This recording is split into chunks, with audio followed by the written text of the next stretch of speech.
All right. And I'll do it. and the good thing is, in last class, Binika used to remind me for Okay. recording. Something common in sisters. Common in sisters, yes. Ranjan.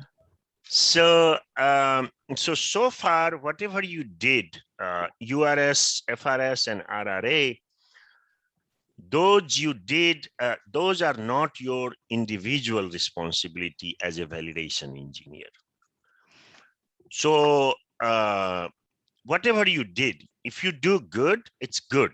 You know, if you didn't do good in URS, FRS, and RRA, RRA is still time to review. I'm not so much concerned as a validation engineer, but your real work start today.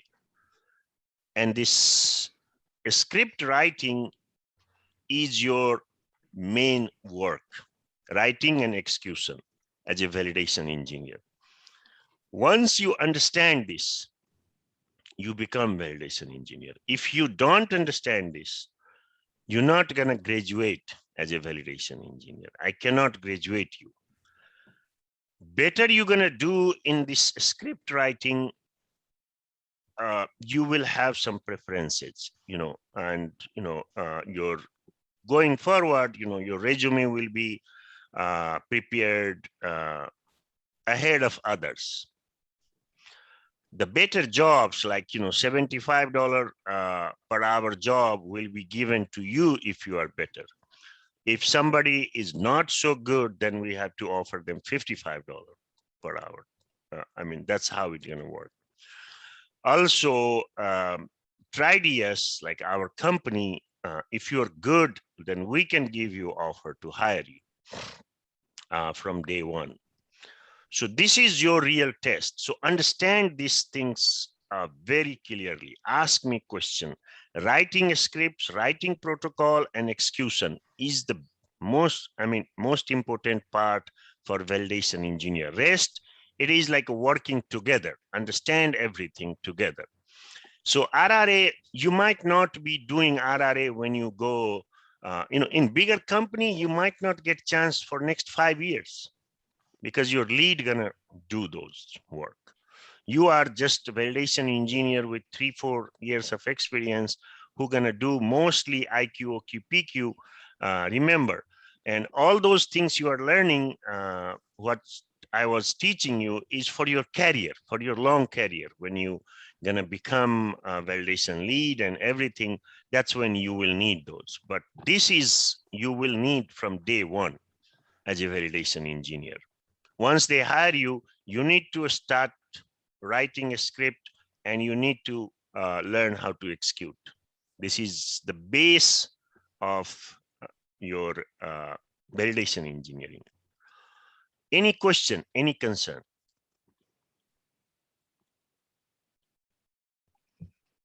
Also, going forward, URS, FRS, I didn't put more time to review for you guys, because I wanted to learn. I wanted you to learn from your own mistake, and you're going to learn from your own mistake coming here when you write your script. But your IQ, OQ, PQ, I am going to review individually for all of you. And I am going to learn about you, and I'm going to tell you to fix it. And I'm going to make sure that you understand this, you know, IQ, OQ, PQ.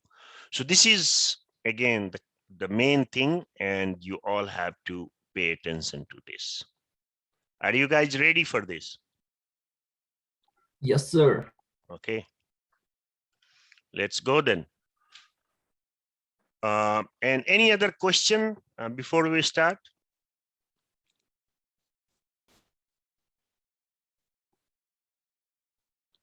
Sonisha, did you have a coffee? No.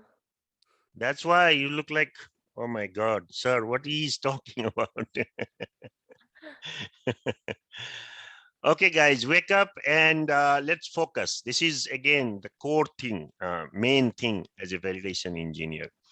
And if you learn this good, you're good to go. You're going to survive there. You're going to do good there once you're hired. Is it possible to post this now? Sure. The Sure. link, the material. Yes, no problem. Yeah, I was in impression we might not be taking this new class today, and that's why I didn't post it, but let me post it real quick. It will take 1 minute, and so you guys can open it in your computer as well if you want.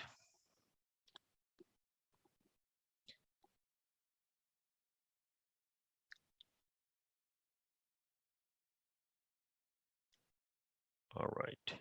How are you doing, Krista? I'm good. Good morning. Yeah, you look more whiter today. What's happening? I know. I need to get some sun. You need to tan. I do.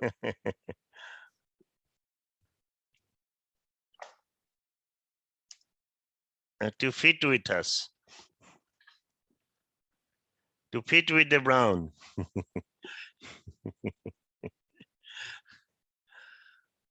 Okay. So here I put 3 documents. One is workshop and 2 is your templates, where what you're gonna write, IQ, OQ, and PQ. And I'll explain you in a bit, about template and everything. Okay, let's start. So with your understanding, what do you guys understand about protocol or test script? Just tell me in your word. What do you mean by protocol, or what do you mean by test script? Don't be worried. Yeah, you may be wrong, but so what? Give it a try. Okay, go ahead. Yeah, so protocol are the set of rules, set of laws or policies that governs or gives the guidelines. A set of the scripts are a code or statements that test a certain condition to see if that is the requirement or not. Very good, Avasi. Very good. The reason I ask you guys these things, so you saw when Avas said, he repeated that word, protocol and test script. That's the mantra.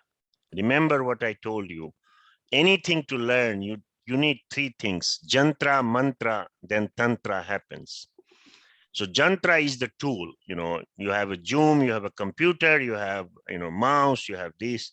Mantra is when you repeat, when you talk about it.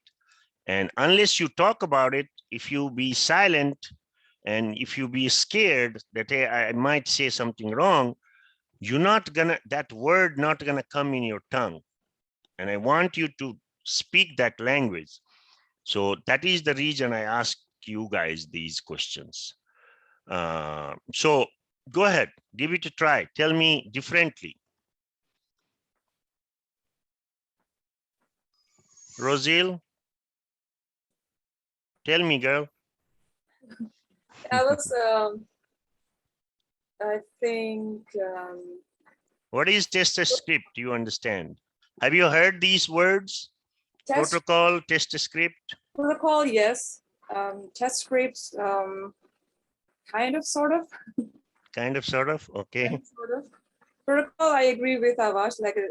It's like a set of rules or regulations that we follow. And like right now, I think protocol is a set of rules that we follow to create test scripts that we keep testing on until and unless we get the desired results. Okay. Resamji, can you give it a try, please?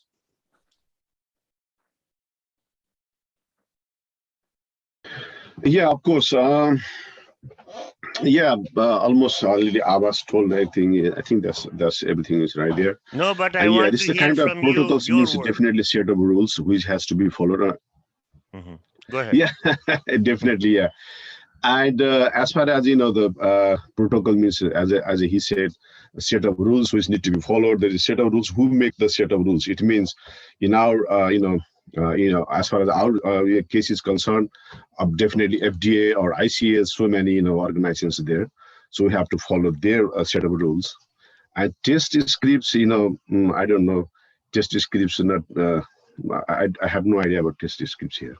Okay, no problem. Very good.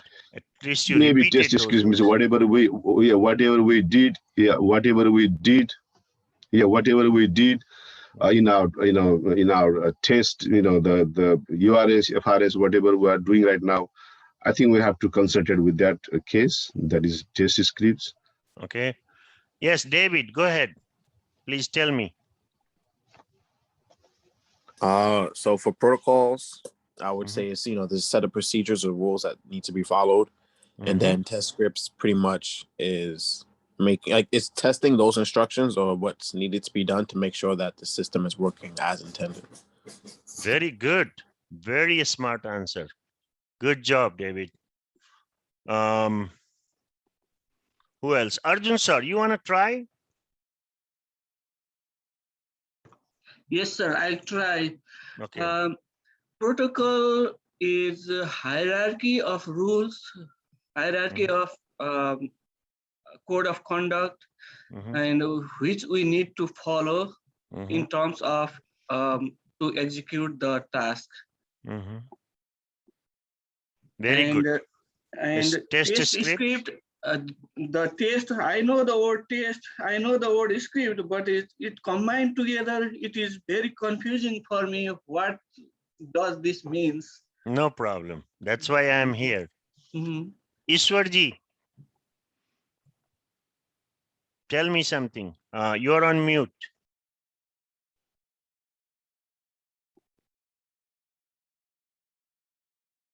Protocols, policies and rules to follow, and this is step I understand is step by step actions to take to perform any test. Very good. And that's what we're going to learn today. Protocol and test scripts. Okay, guys? So let's go further and we will talk about more.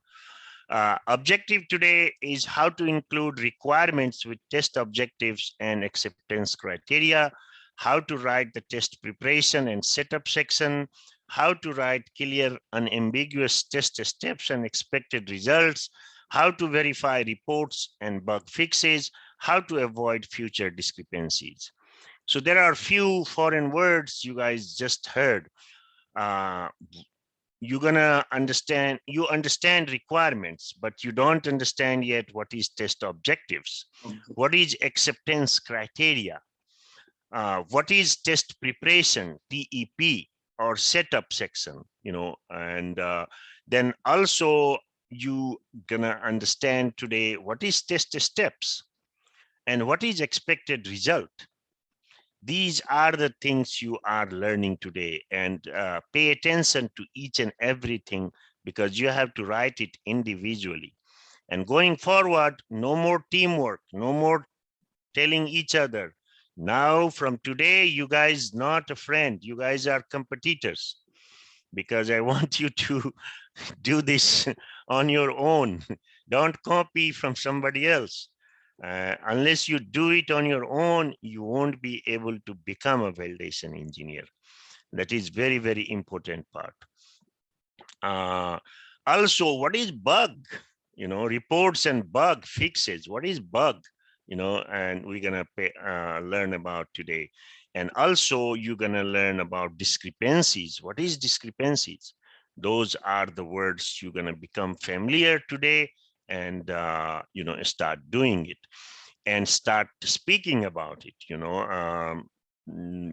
As you did your risk class and started talking as a risk manager, from today you're going to talk like a validation engineer and use these words, and understand these words first, and then you're going to use these words when your interviewer going to ask you questions. And if you don't speak these words, they're going to understand that you don't understand what is validation. So it's very important. What is TEP, test preparation? What is test steps? What is expected results? All those good stuff we are going to pay attention today.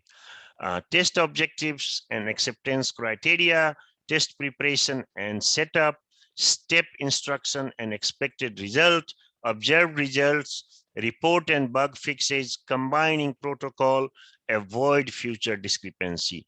These are the main things you guys have to get familiar with. So let me ask you, if you want to test somebody,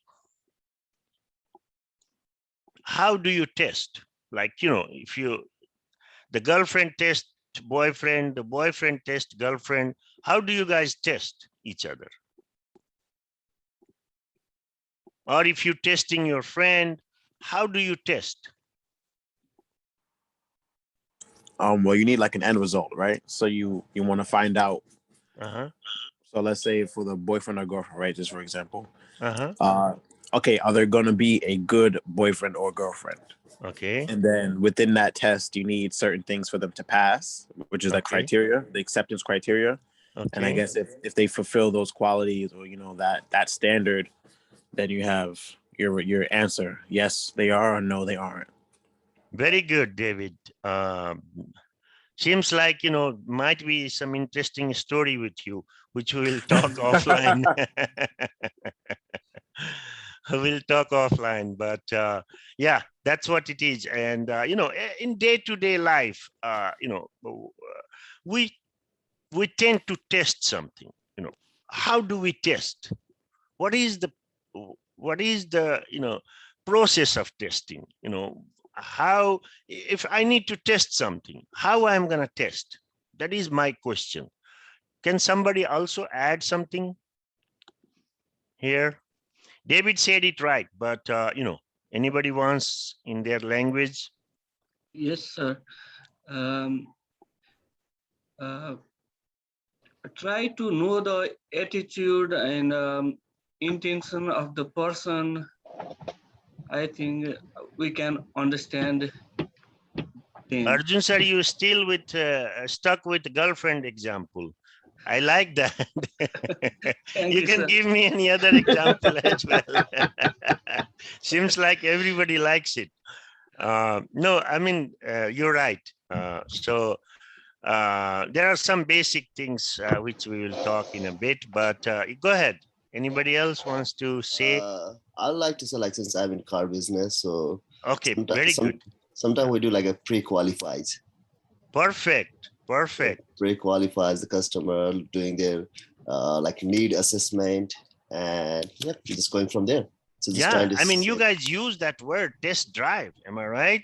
So I will rather say test drive is like, I think that's an old school thing. So I'll rather say trying to figure out, pre-qualify them and trying to figure out the common ground.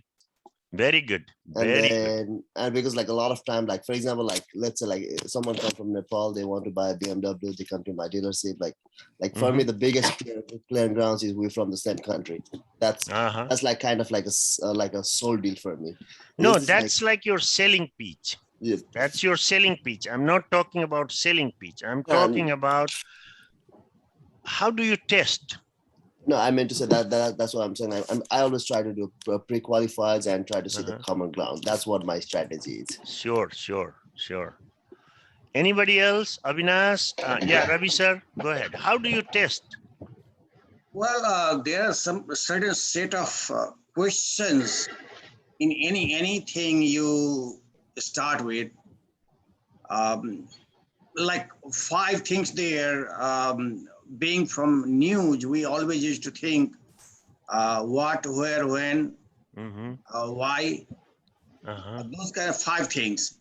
So if we apply those 5 things, starting with anything prior to start anything, I think that will give a basis of starting a new, getting a new result. And we will be more digging into the things based on all those things.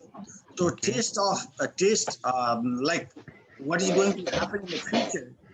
Like if we try to get answer of all those things and set of questions based on all those things, I think the future result or the upcoming result will be perfectly all right based on that. Very good. Avinash ji, Avinash Shrestha. Oh yes, sir. Can you tell me how do you test? So in the sector of CSP, for test, it means like I go like to the physical test. It means like I just do the test for the inspection for verifying the quality whether it goes through a right way.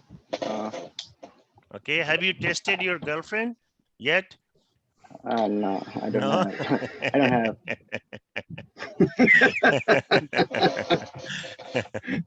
No problem, Avnas. I don't mean How to. about cross questions?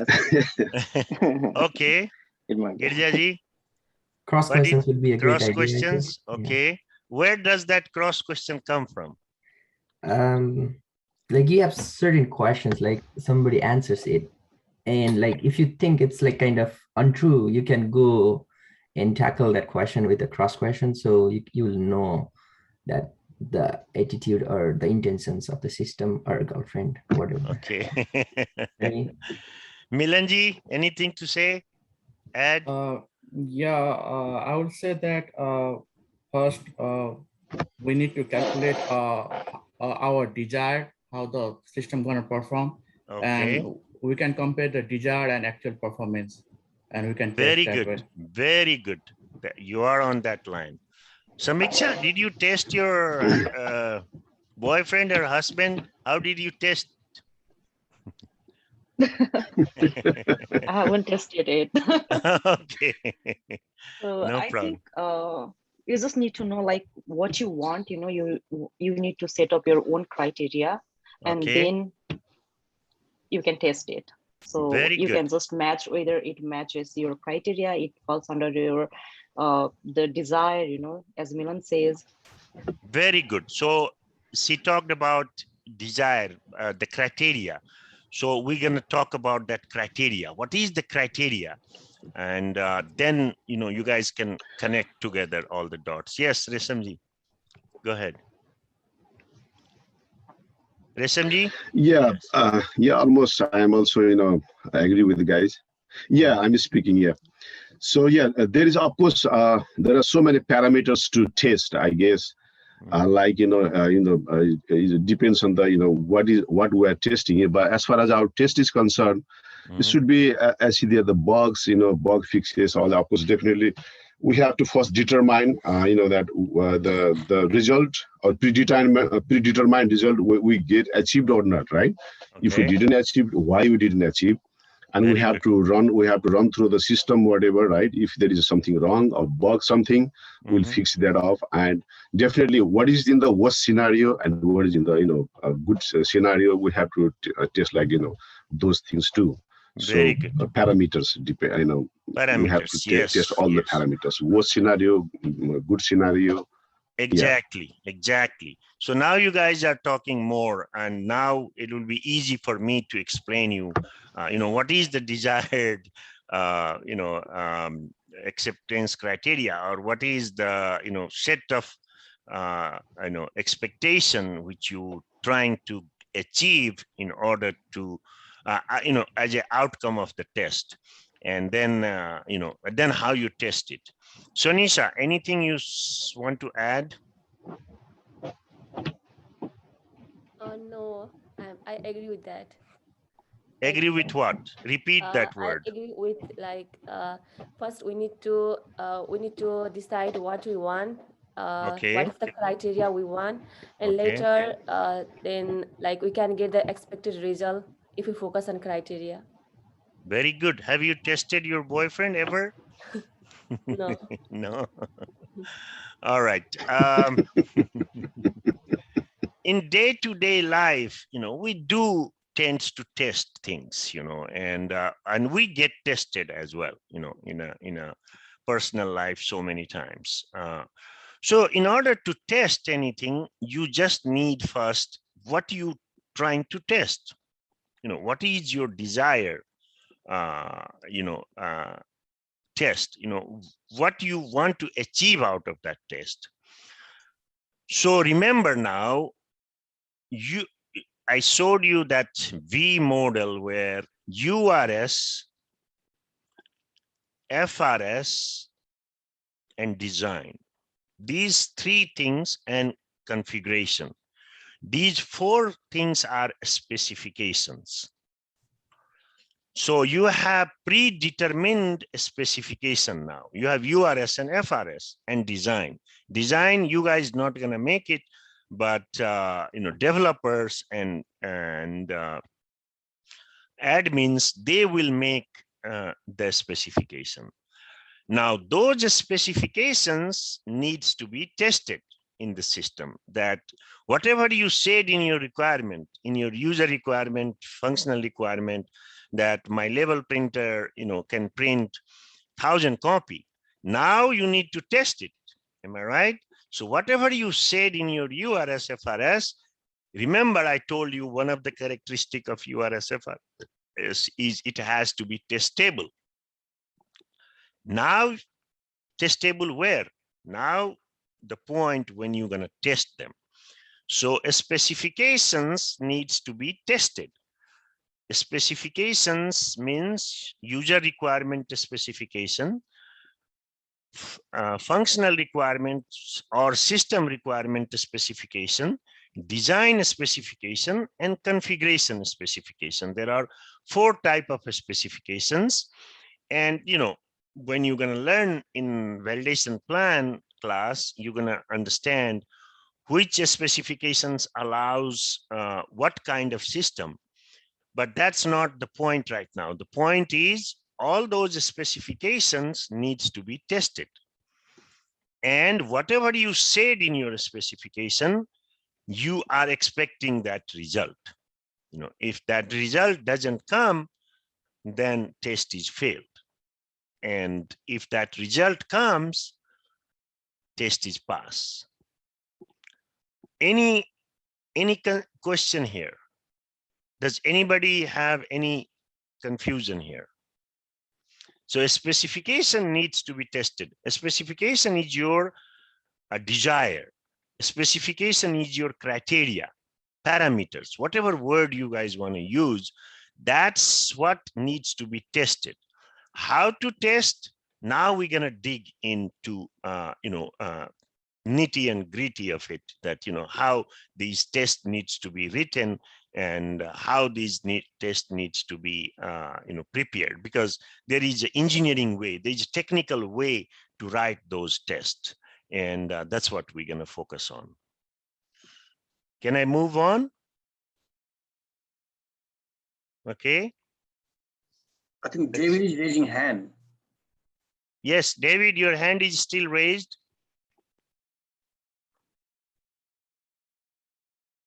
I'm sorry. That was back when you were asking who wants to have class next week. Yeah. I thought so. Yeah. Okay. No problem. But yeah, stop me whenever you guys are not understanding, but you don't have choice. If you want to become a validation engineer, you have to understand this, how these tests are written and where, from where, and how everything works together. What is acceptance criteria? What is test preparation setup? What is expected result in a step instruction? What is observed result? What is report and bug fixes? How you combine protocol? How you avoid future discrepancies? These are the agenda to understand today. Okay. So for any test script, so let me start this. So protocol and test script, you guys understand a little bit differently. The protocol is set up rules, and test script is the process of. But in this industry, protocol and test script is the same thing almost. Some company says protocol, some company says test script. And it is written, you have to write it. So, if you hear in some companies, they call it protocol, don't get confused. Or in some company, they're going to say test script, don't get confused. But you have to understand what is that protocol, what is that test script is all about. So in order to write the test, first thing you need to understand is acceptance criteria. Acceptance criteria. What is your acceptance criteria? Sir, go ahead. Could you please zoom in a little more? Sure. Yeah.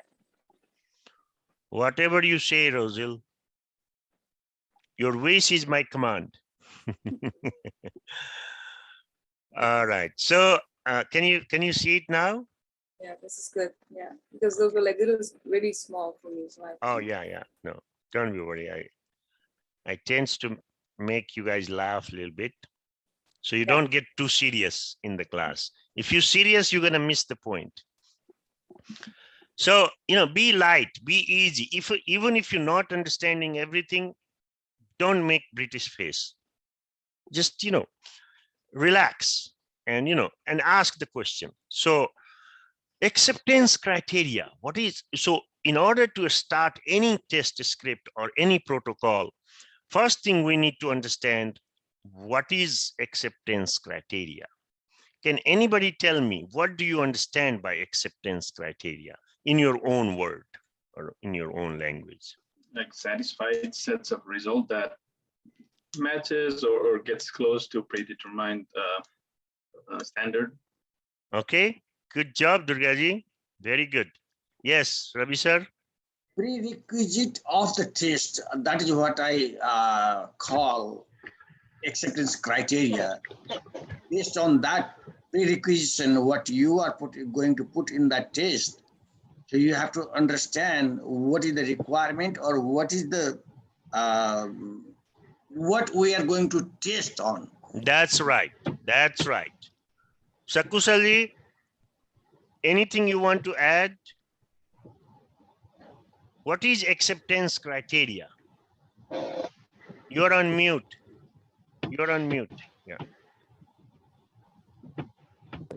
Okay. Can you hear me? Yes, now we can hear you. Okay. Acceptance criteria is like are the conditions that the software and the product must meet to accepted by the user or the business owner or the product owner. Very good. For good. That computer system. Very good. Very good. So acceptance criteria, as you heard, what is your acceptance criteria? What is that you are going to verify, test? What exactly you need to test? What minimum requirement you have that, these things has to happen in this test script. And that is your acceptance criteria. And in a bit, I will explain you where it comes from and how it works. Test preparation setup. So in order to test anything, you have to do some homework. Am I right? You need certain things in order to do that test. So that is your test preparation setup. You're going to hear this word TEP in this industry.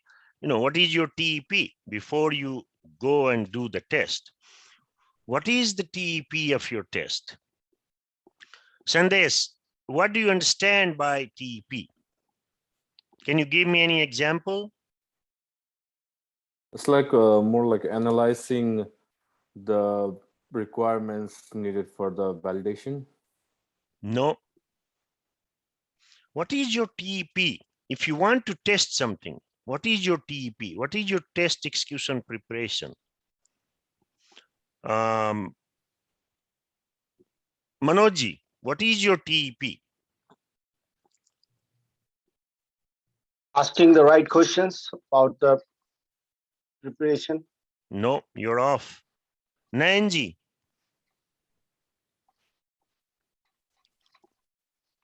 What is your TEP? Maybe like some like prerequisite questions or something that satisfies the our objective or an objective beside the test. No. David, can I say something, sir? Yeah, go ahead. Okay, so for example, if the TEP means, for example, if I want to test this tape, I mean test this pen. So the test scenario would be like the functional testing and the system testing. For example, if I have to test this one, verify the type of pen, whether it is a ball pen or like a ink pen or a gel pen. And like the other ones would be like verify the pen is with a cap or no cap. and check whether this pen will write on any surface, like any glossy paper or any like a normal paper, and for example, check the pen whether it's leak or not when you put down facing downwards or facing upwards like that. So that's called TEP, I guess. You are close enough, but not there. So when you say that this pen should write on a glossy paper, any surface, yeah, any surface. Yeah. So how are you gonna test it? That means you need surface. Yes.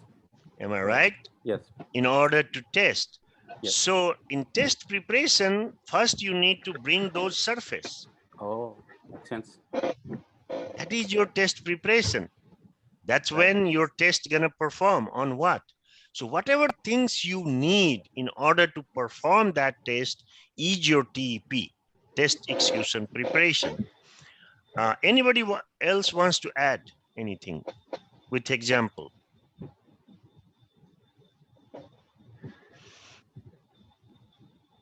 Again, I would like to. Yeah, can I try something? Yeah, go ahead. Yeah. Roshanji, go ahead. I would like to listen to you.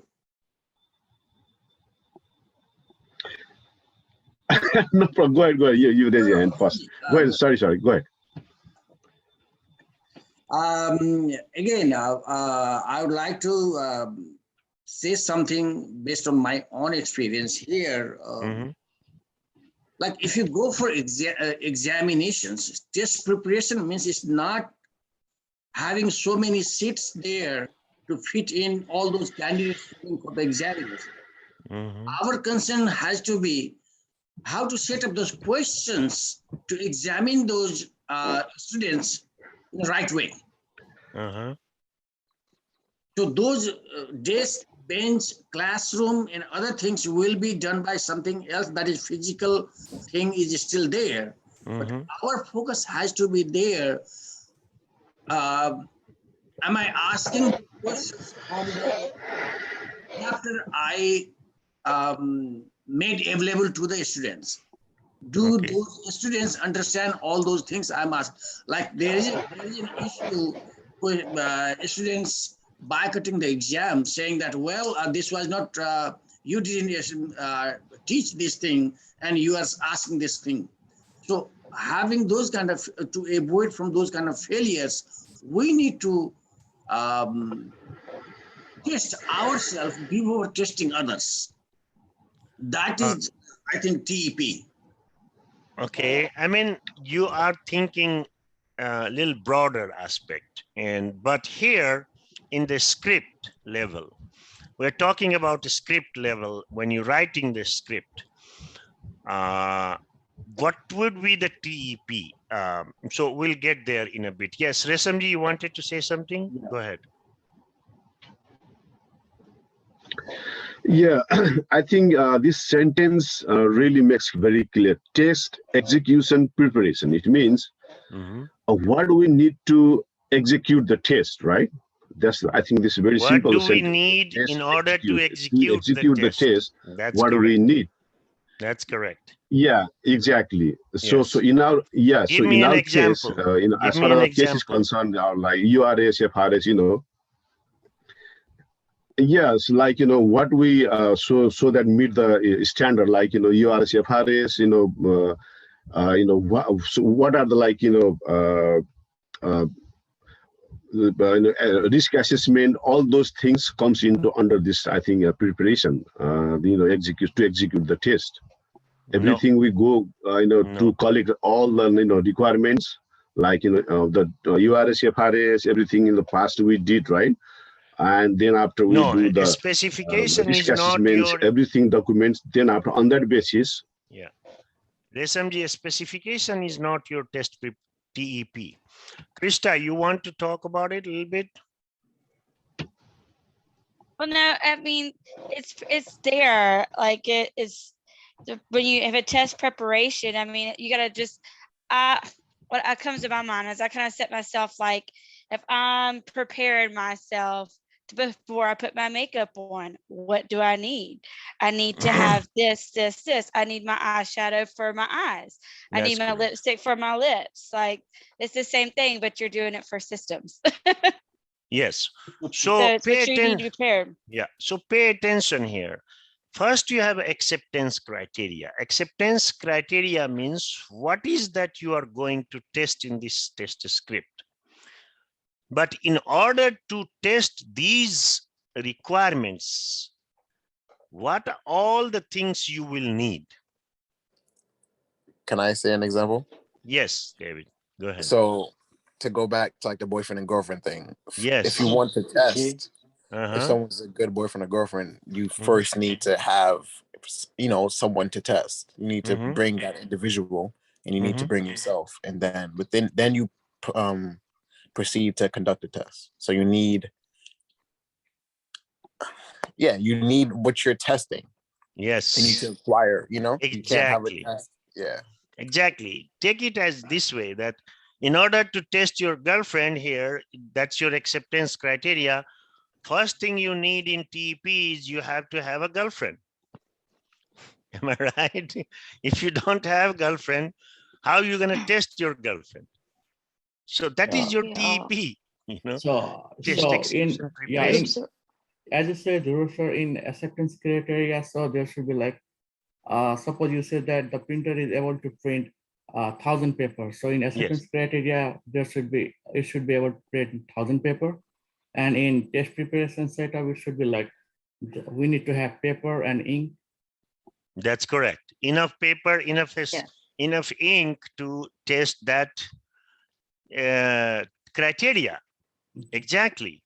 I mean, if you don't have 1,000 paper and enough ink in your printer, how are you going to perform this test? So those are your test execution preparation.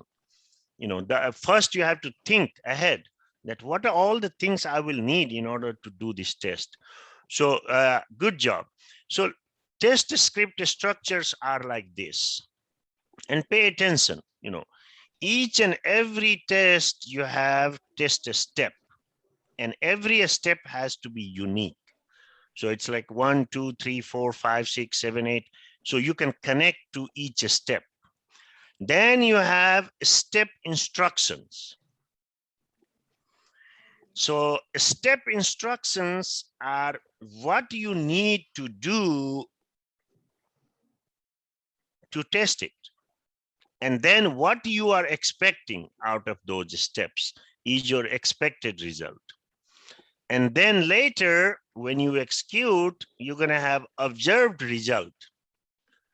That, after you did that steps and did exactly expected result came or not, as expected, not as expected. There is no in between. And then you have to give proof. Everything, it needs a proof. Mostly every specification have to give in the proof. So FDA or regulations or Code of Federal Regulation, it doesn't take your word. They're going to say, show me the proof. So you need to take a proof and attach it here. See attachments here. So you have to attach it. And then you have to write it here, except yes and no. Did it pass or no? And then you see this most important part, initial and date. Every steps, when you pass and fail, you have to give your initial and date. Means you are taking responsibility. Means you are connected to this, each and every test. If you forge it, they're gonna come after you, no matter where you at in the world. Because if somebody dies and you just passed it, they will hunt you. They will catch you that, hey, this is your initial end date, and your initial will be connected to your whole biodata with your social security, with your, all the information you have, because company has to keep that record that who passed it. So this is how these structures are made of the test script in regulated industry. Here, you have to take the responsibility. That's why you have the power, but you have the responsibility. in this role as a validation engineer, even your VP cannot come and tell you, hey, can you pass this? Because VP not going to sign here. You are going to sign here in each and every step, not even on a script level. Script level, yes, but also in each and every step level. So think how the law is controlling these things, how serious they are about these things. It's a very serious. So validation engineering is a very serious matter. It pays well. It gives you power, but also it gives you a lot of responsibility. Each and every test. So in one script, it can be many test cases. So a script is a one document. In one document, you can have 5, 10, 15, 20 test cases. So remember these words and understand. If you have confusion, ask me now. So in your script, you have test cases. So you see it's TST1, test case 1. In your test case 1, what is that you are trying to do in this test case 1? And then in test case, each test case, you have test step, you have step instructions, you have expected results, you have observed results, and you have acceptance criteria, yes and no, initial and date. This is the structure. It's a standard structure in regulated industry, which you all have to follow. Any question, any concern, anything, and then you have test objective also. So test objective, in one test case, you can have various test objectives. So when you're going to write these test cases, so you are writing a script. In one script, you may have to write various test cases. And various test cases, each test cases can have various test objectives. And each objective can have various test steps. And each steps can have step instructions, expected result, observed result, acceptance criteria, yes or no, pass and fail. Is that yes? Yeah, there's a quick question. Go ahead. So on the expected result, that's the desired result outcome, right? It's not That's correct. It's not actually what the test actually produced the result. It's the desired outcome. That's correct. And so on the observed result, if it's different, then we're just going to put as not as expected. That's correct. There is no in middle. You cannot say partial pass, partial fail. In regulated industry, they don't allow you. They give you only two choice, yes or no. There's no, oh, it's a little yes, little no. I don't know what to do. No, it's a black and white. Either it's passed completely, it's as expected, or not as expected. Do you see here the third option? You don't have third option. Sir, can we go with one example with all these things? Of course, we're coming. We're getting there. Yeah, Dhruv sir, suppose we said that the printer gonna print the 1,000 page. So if when it tests, the printer only prints like 999 pages. So we're gonna accept it or no? So no, exactly. That is the point. It has to be 1,000. Even if it's 1,001, then it failed. We're not going to write the result, actual result, then we're not going to mention anywhere in the script then. So the desired outcome, it's not the desired outcome. The test actually resulted in 999 pages. We're not going to write that then. No. You're going to write that when you're going to write a discrepancy form.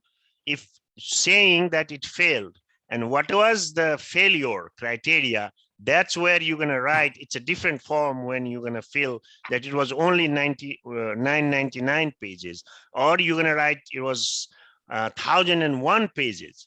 Both way it failed.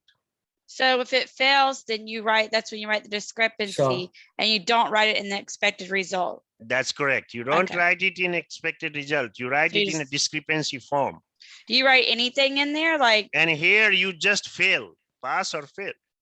Okay. Yeah. Okay. So in the expected results, you should write the printer should print 1,000 prints, right? 1,000 Expected papers. result, it will be, yeah, the printer prints 1,000 Prints. pages.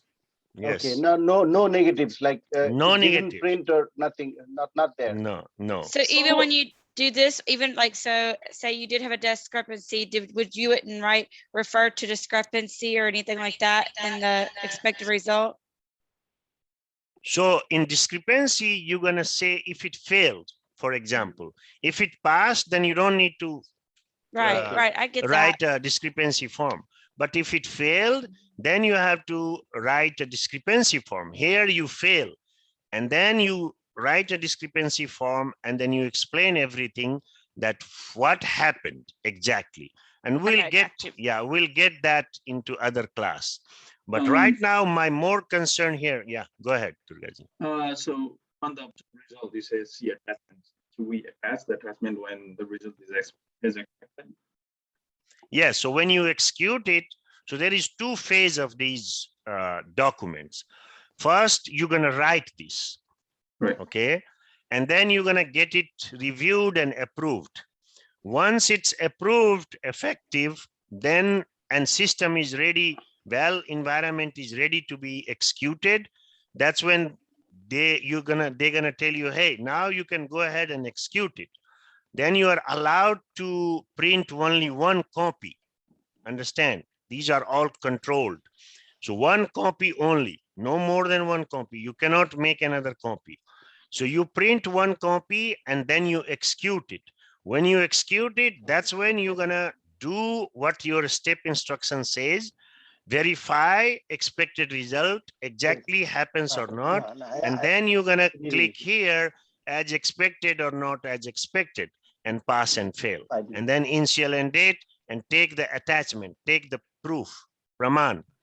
And then, you attach it, and this is how it's gonna work.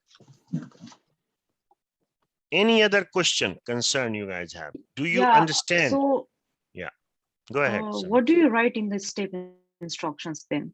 Okay, we are getting there. So now, some people say that, hey, I don't know English. English is not my first language. How I'm gonna write these things, You don't need to have, ability of Shakespeare English here. You just need a basic English, eat, stand up, sit, walk. At least you guys can write that English. Am I right? Basic English. And as simple English you can write is better. Why? Because if you write simple words, that means nobody can have a various interpretation of that word. So you know how it is exactly. As a child, you speak basic English. And as you grow, you start speaking English which have a double meaning. So you don't need to write here double meaning English. You just need to write basic English. So for example, I have my acceptance criteria is the label printer prints 1,000 copy at a time. Okay, that's your requirement. That is your acceptance criteria.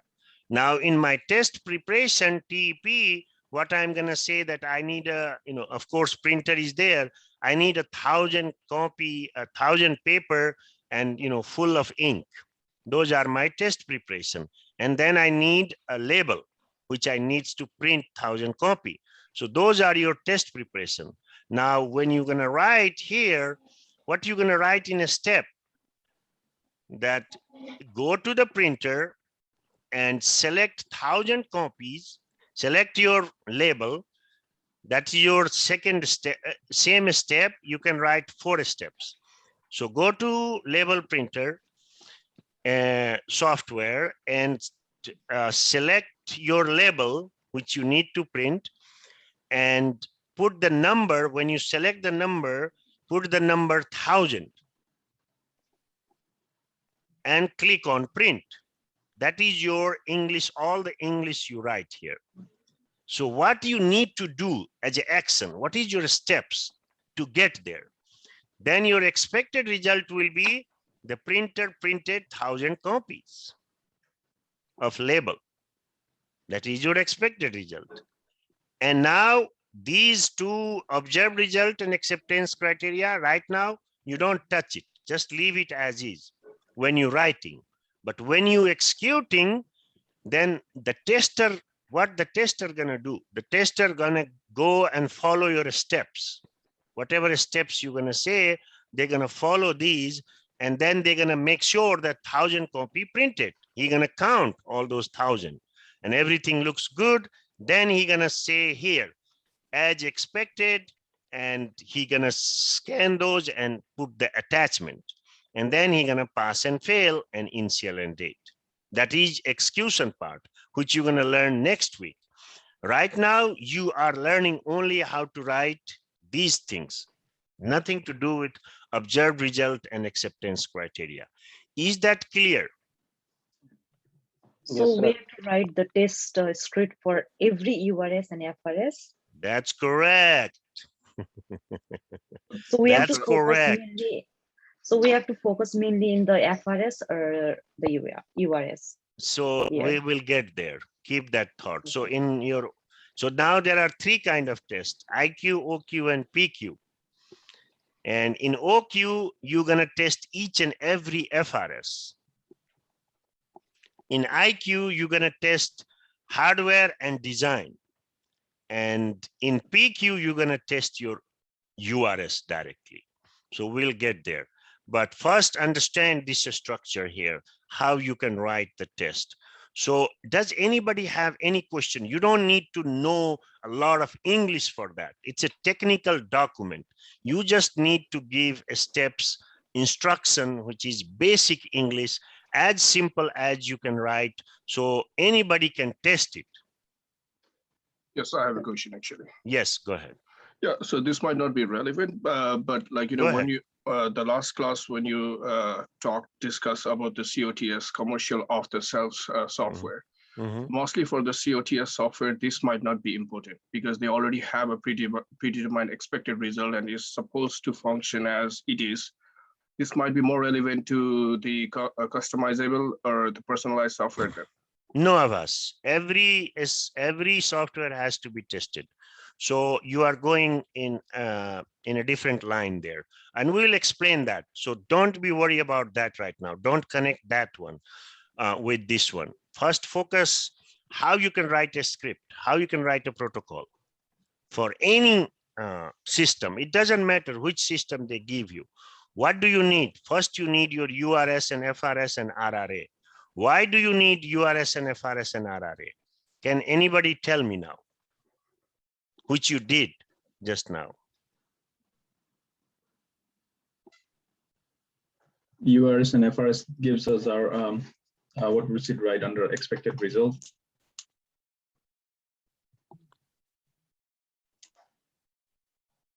And RRA.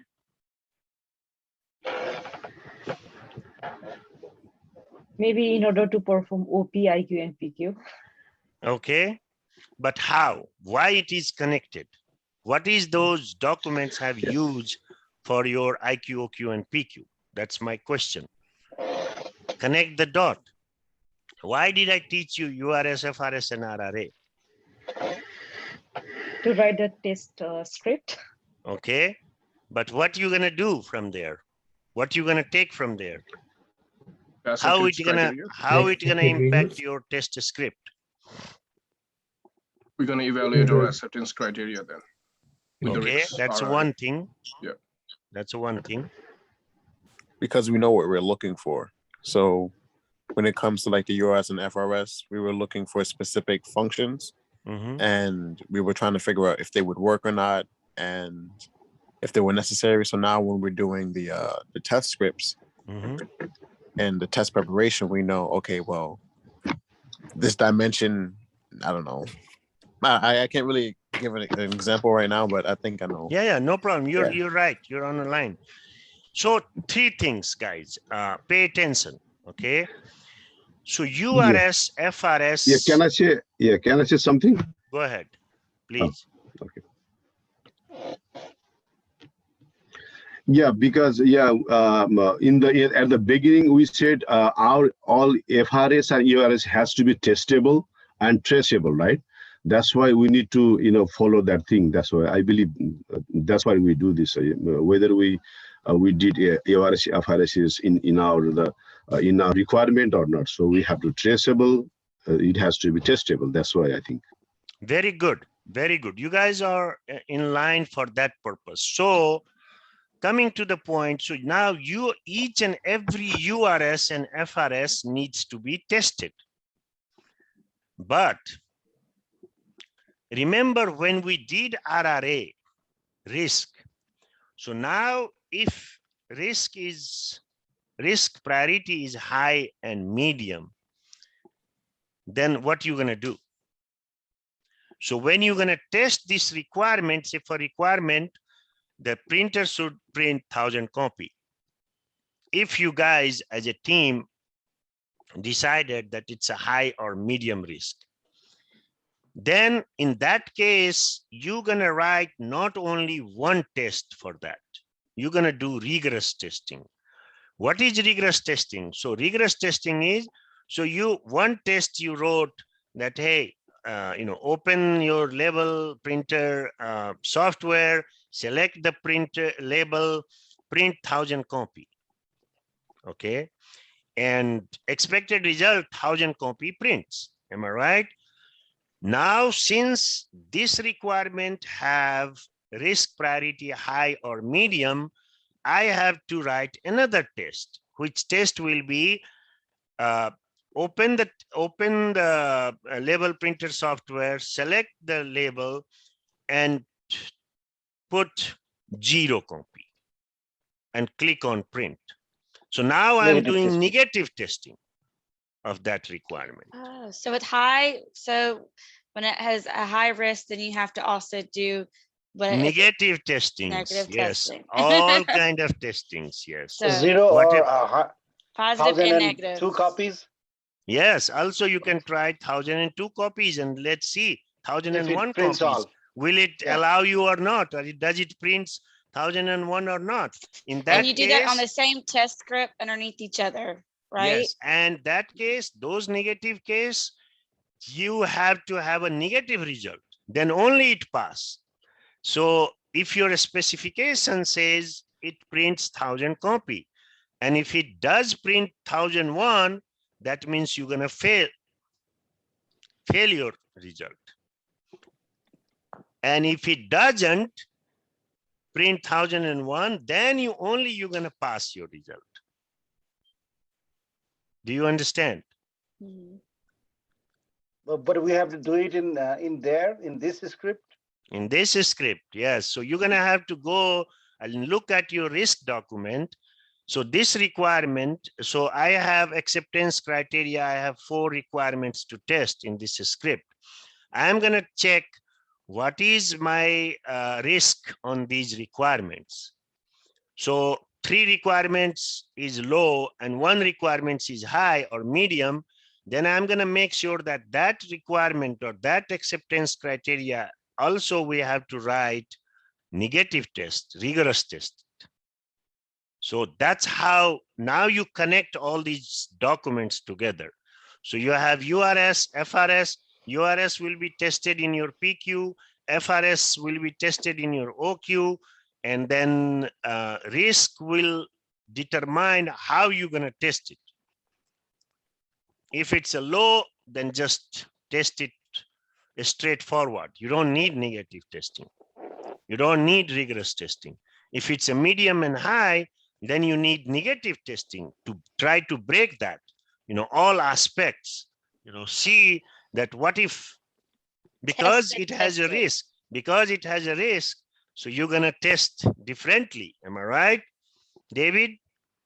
If you want to marry a girl, you're gonna make more tests. Am I right? If you just want to date a girl, you have a straight test. Yes. Am I right? So, sir, yes. Because risk is high to marry the girl. He's going to test the tested. Exactly. Go ahead. Yeah, Manoj.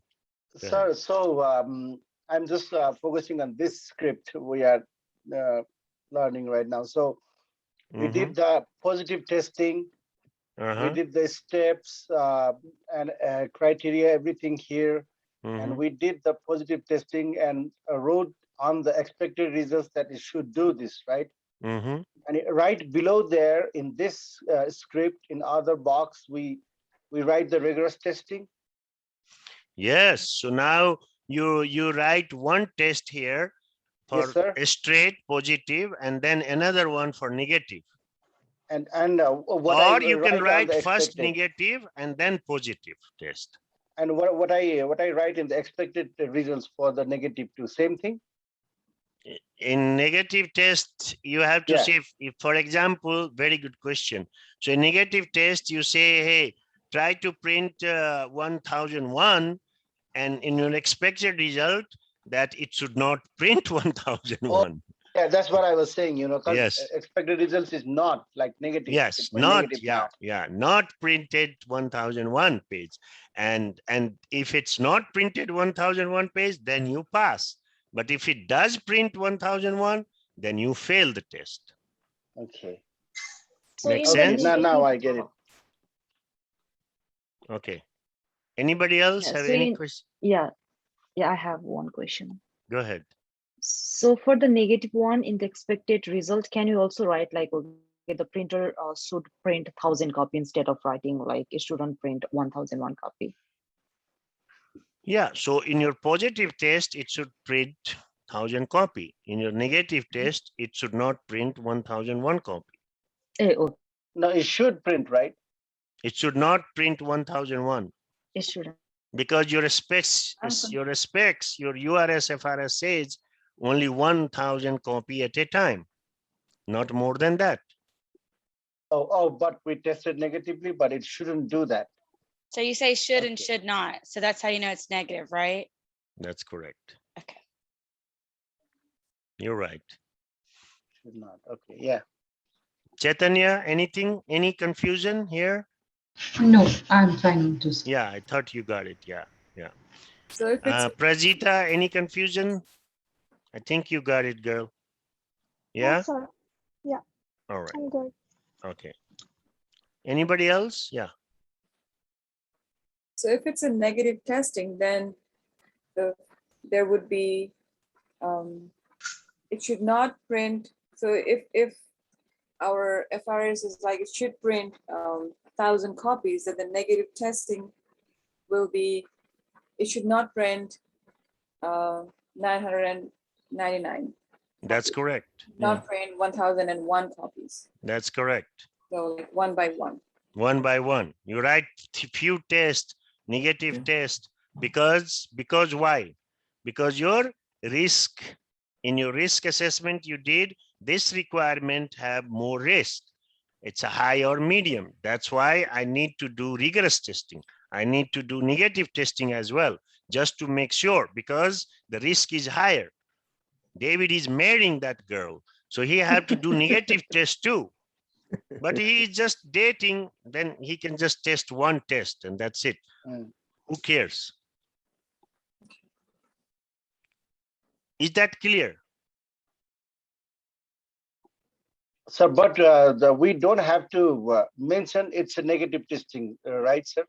We don't have to write that. No, you don't have to write negative. No. We just test it, right? No, it tells you in your acceptance criteria here that, or you can put it here. You have 4 acceptance criteria.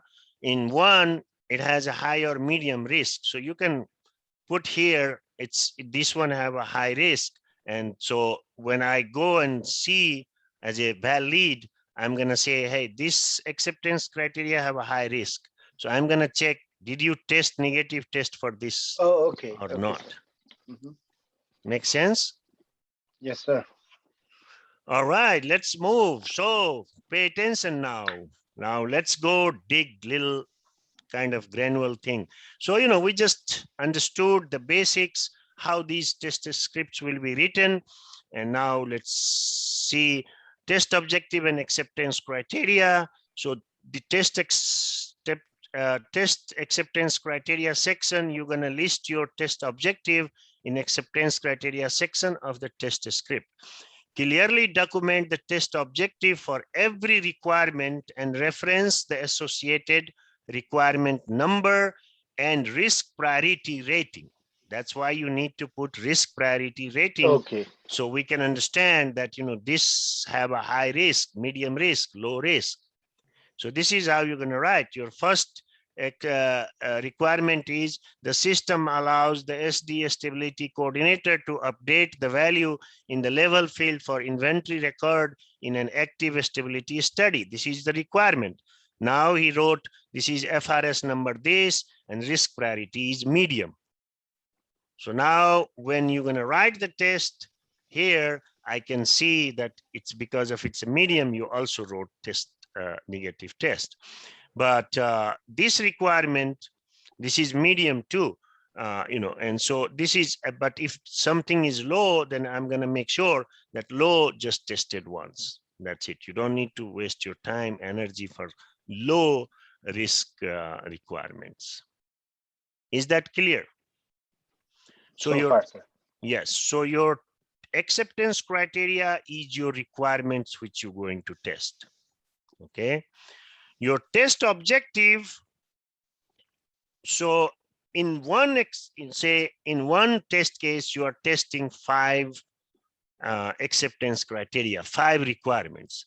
Out of 5 requirements, you may have more than one objective to test. This is a very tricky thing, guys. Pay attention to this. More often people get confused. What is acceptance criteria? What is test objective? Test objective can be, various objective can be for acceptance criteria. And can somebody tell me the example?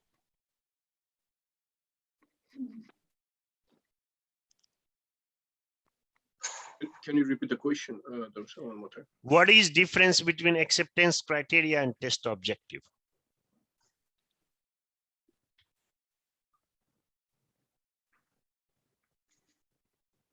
Try.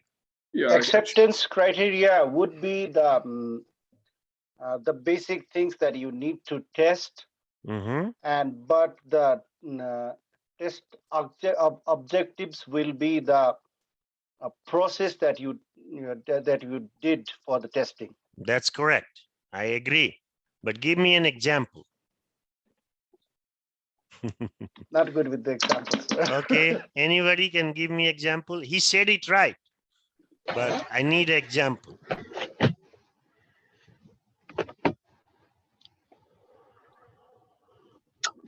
So for example, when you are trying to get 1,000 copies, that would be the what do you call that?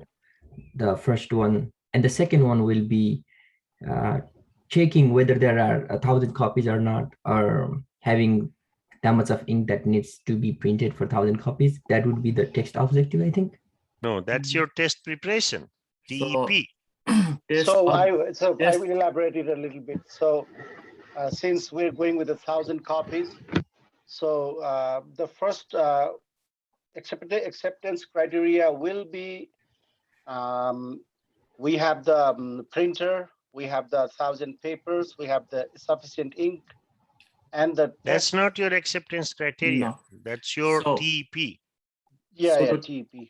Test objective will be to verify whether our printer prints 1,000 copies or not, and on our expectation, our expectation will be that our printer will print 1,000 copies. That's correct. That's correct. But it gets complex sometimes. So you know why test objective is given, because in some systems you are testing.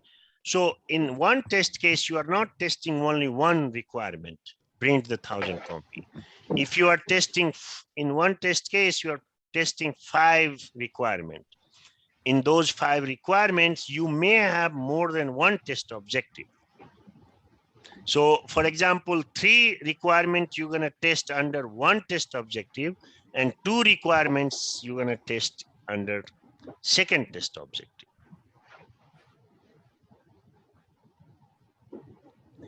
So let me give you one example. Yes, sir. Please. So you have a requirement says that printer prints 1,000 copies of label. Okay. Yeah. And you have a second requirement in same test script that when it prints, it cuts the label. That is your second requirement, which you want to test in a same test script. And then you have a third that, you know, it cuts in a uniform. So, you know, label doesn't get cut and all those things. And then say, for example, after it cut, it is staple. So now you have 3 requirements to test. So in your objective, test objective, you can test in two test objective you can have. One is it prints and it cuts. And second test objective can be that, you know, it also is staple in a certain way. I'm just giving you simple example, but there are systems which can be complex. So if you are trying to test more than one test requirement, more than one acceptance criteria, that's when, you know, it gets complicated. That's where you need test objectives, different test objectives. And, you know, as you start doing it, you will have more questions, then we can talk about. So how will we write it, sir, then? Like, we will mention the specifications and the subcategories too there, the numbers? Yes, so test objective is your subcategory, totally. Your test script is your one category, and then you have subcategories. So more subcategories, those are your test objectives. Okay.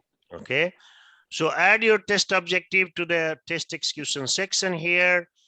Before the applicable section under test, include a reference to the requirement under test. You can you know, put all those, so it will help you to write traceability matrix, which is another document we will talk about in another class. And also, if you have a risk priority, then, you know, you understand you're also doing negative testing if it's a high and medium. Track requirement coverage in a traceability matrix, which is another document. And, you know, it will help you to make sure that every requirement is tested and where it is tested. So, you know, that's your traceability matrix. You're going to have to trace it back. So that's what you will understand. So this is how you write, you know, verify that the following buttons are available when the, you know, weight set is in the out of calibration state. Activate, decommission, and your expected result is the button are displayed as specified. So, you know, these 2 buttons, activate, decommission, and when you execute, that's when you're going to say as expected, not as expected, pass and fail, initial and date. This is how it works.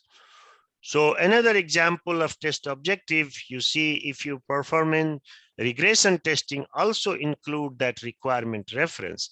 And you can say here, because the priority is high, I'm also going to do regression testing.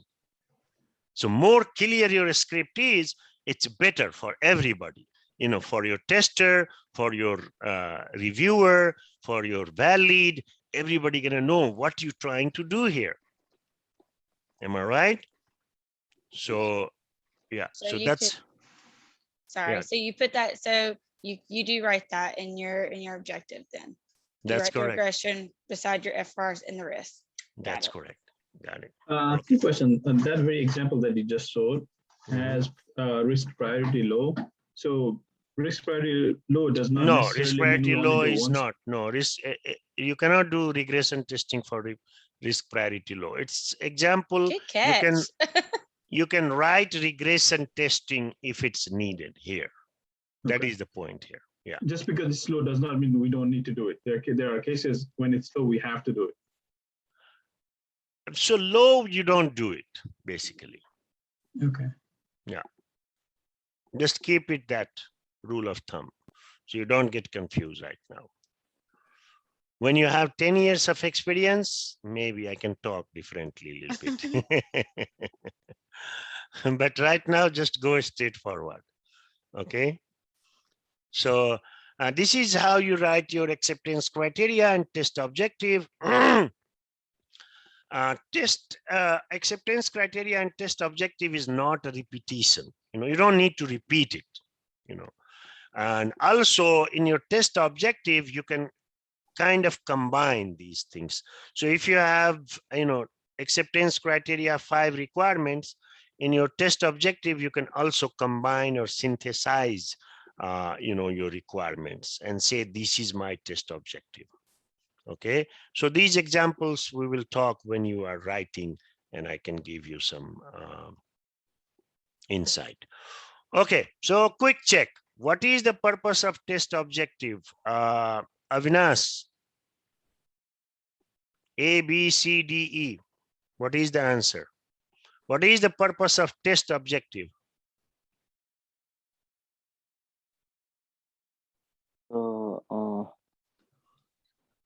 I think it might be A because hold on a second.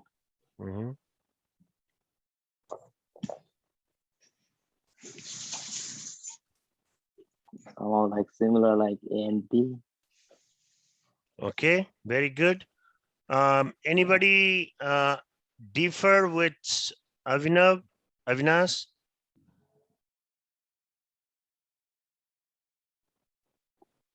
What is the purpose of test objective?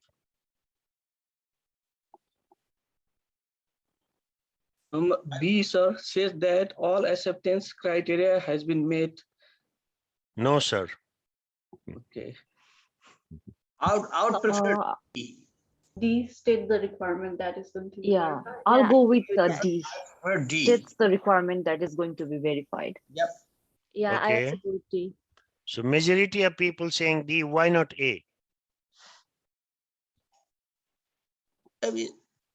It's a summary only there, gives a summary of what the test will do. But That's more like an expected result, I guess, the A1.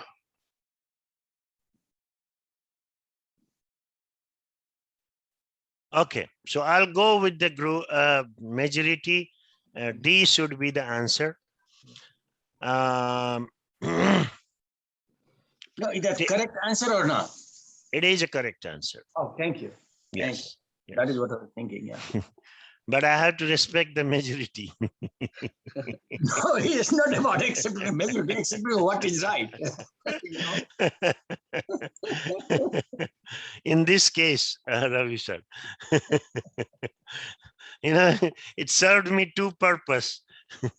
Go with the majority, and that's the right answer. Yeah. So testing partial requirements, when partially testing requirements only include what you are going to test, and so for example, you're testing delegate 2, then only test delegate 2. You don't need to test material requested, intended use. There is no need to keep on testing each and everything all the time. If you tested at one place, you're good. You don't need to keep on repeating same test again and again. So pay attention to those things. Configuration testing, test basic configuration functionality where same functionality is used for different things. Only need to test one instance and then verify configuration is set for all the others. Need to include the rationale for doing this in either well plan or change control, validation impact, or test cases. So the point is, you don't need to keep on testing same thing again and again, and again. You tested one place and that is covered. That's all. Okay. Negative testing, things to consider. Does the requirement has condition that could give two outcomes? So you have to pay attention to that. That's, sometimes even its risk priority is medium or high, but some functionality doesn't give you option to test negatively. So those are the situations you might face going in future. So if that happens, don't be worried about it. You just tested one thing and you're good to go.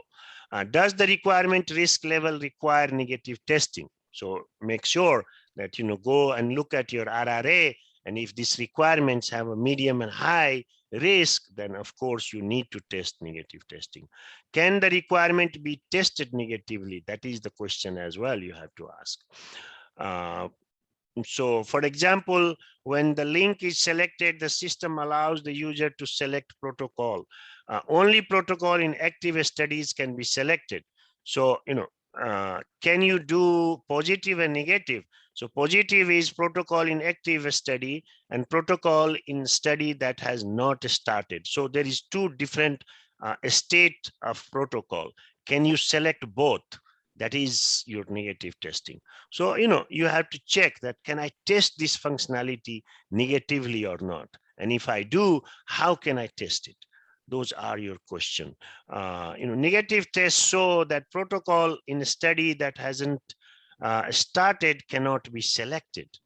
That has to be, so that's what, as we talked about 1,000 copies, you need to make sure if it prints 1,001, that means it failed.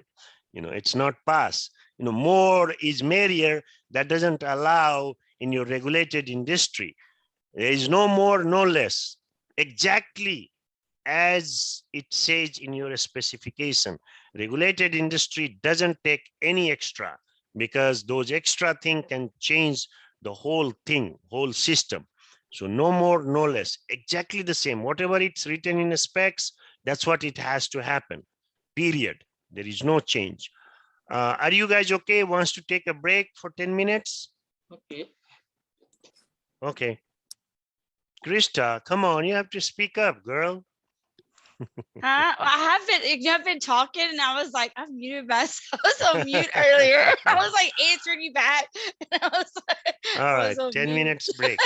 Let's refresh ourselves going forward.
Dhruv sir.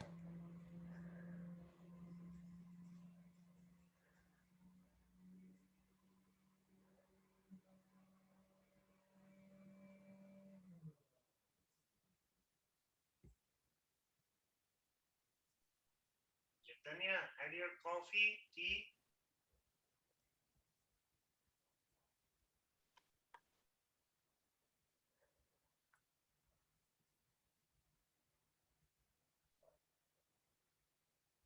You're on mute.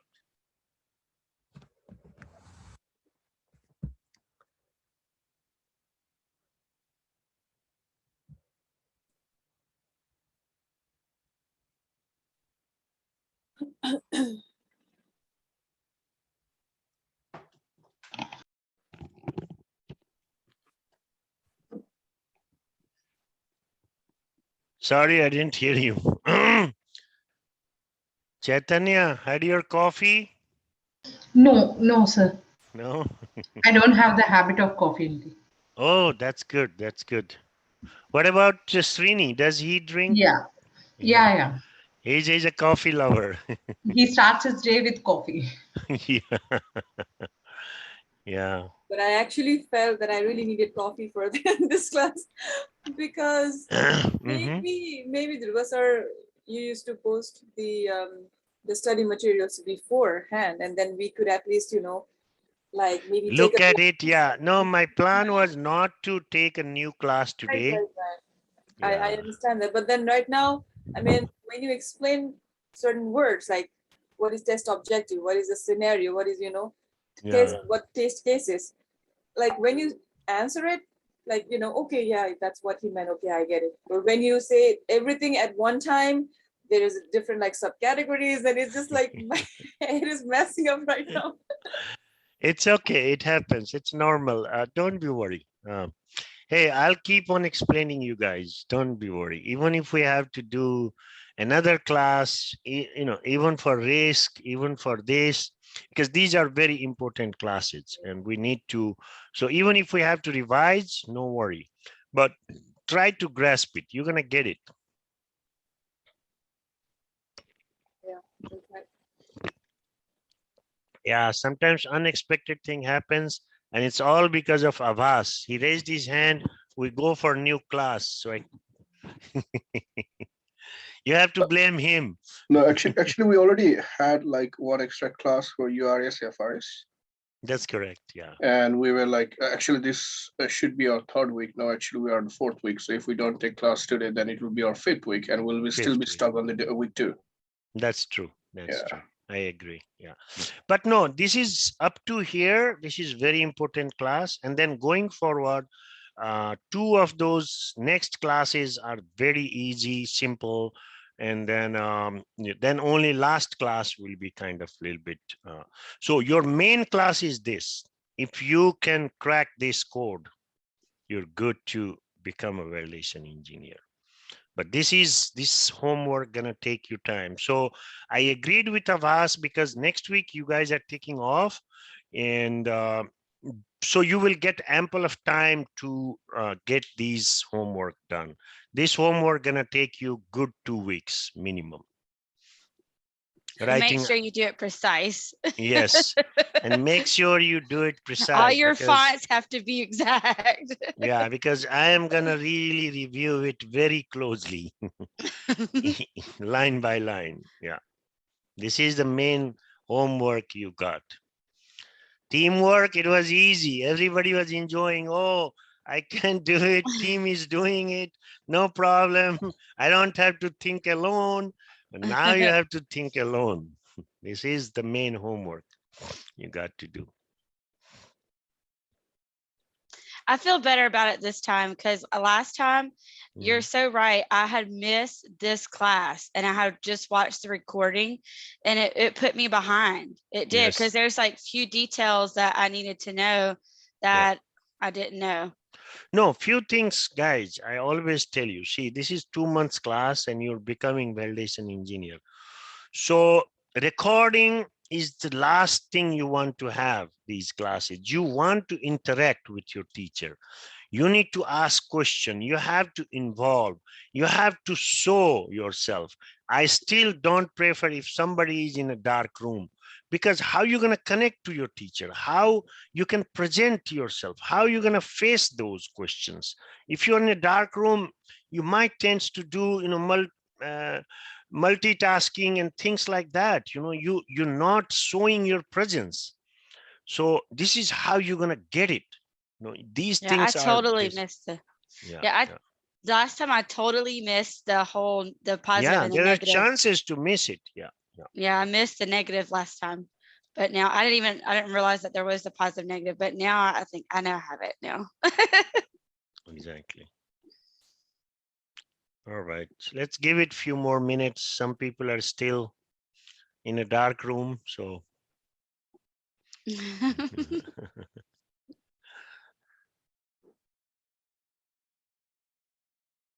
But so far, I'm very happy with this class.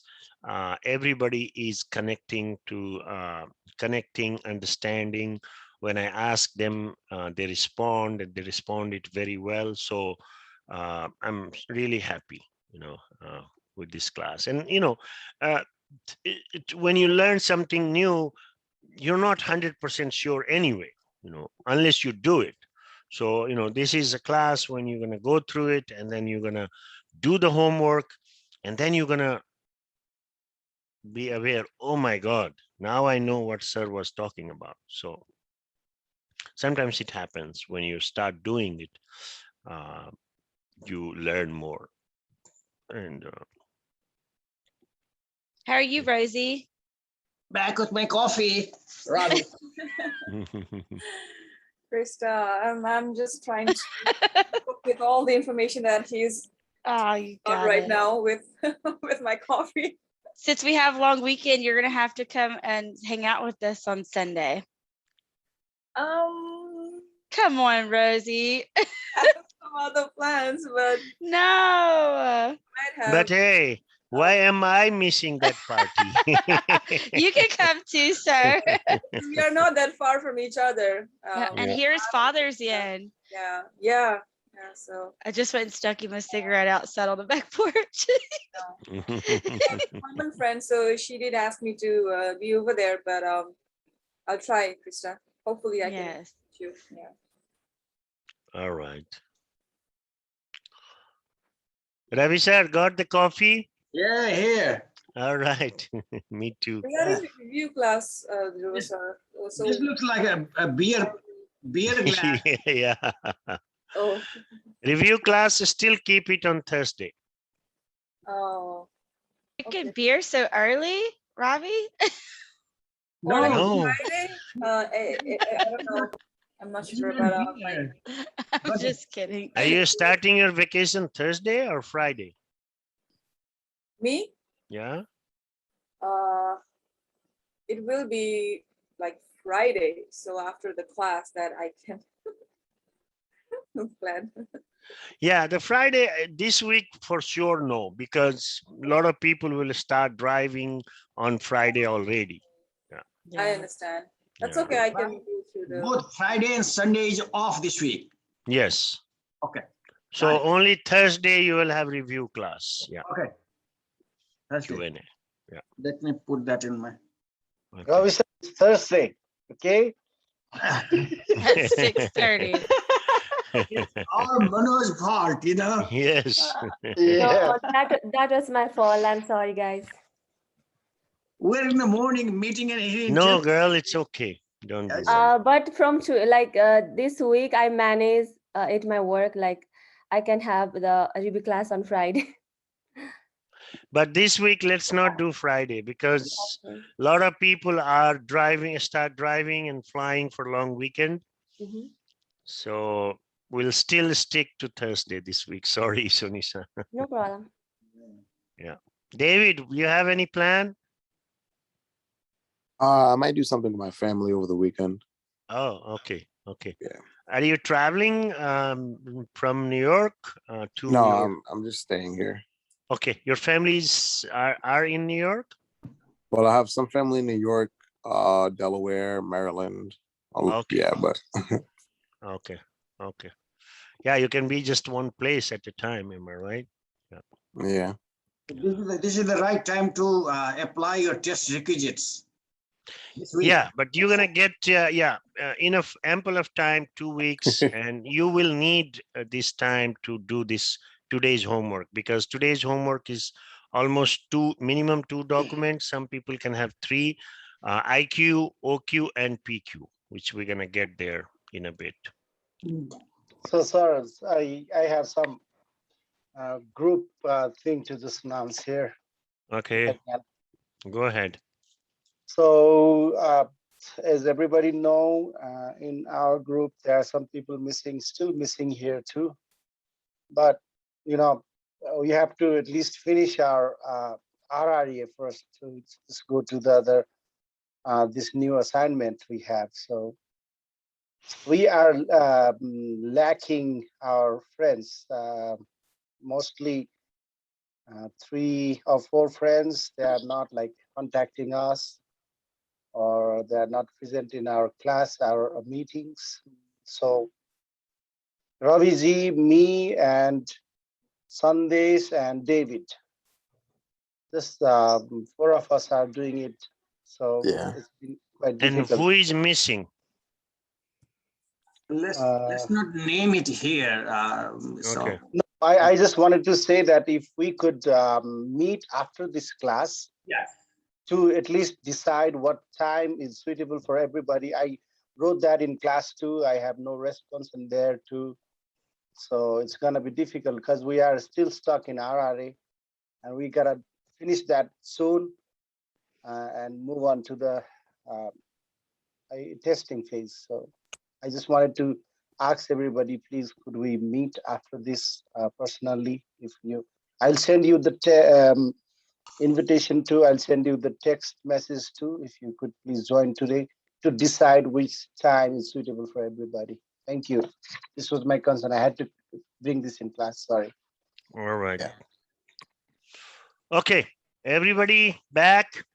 Rajita, Ishwarji, Sonisha, Ayush, David, I heard you already, so. I'm here, sir.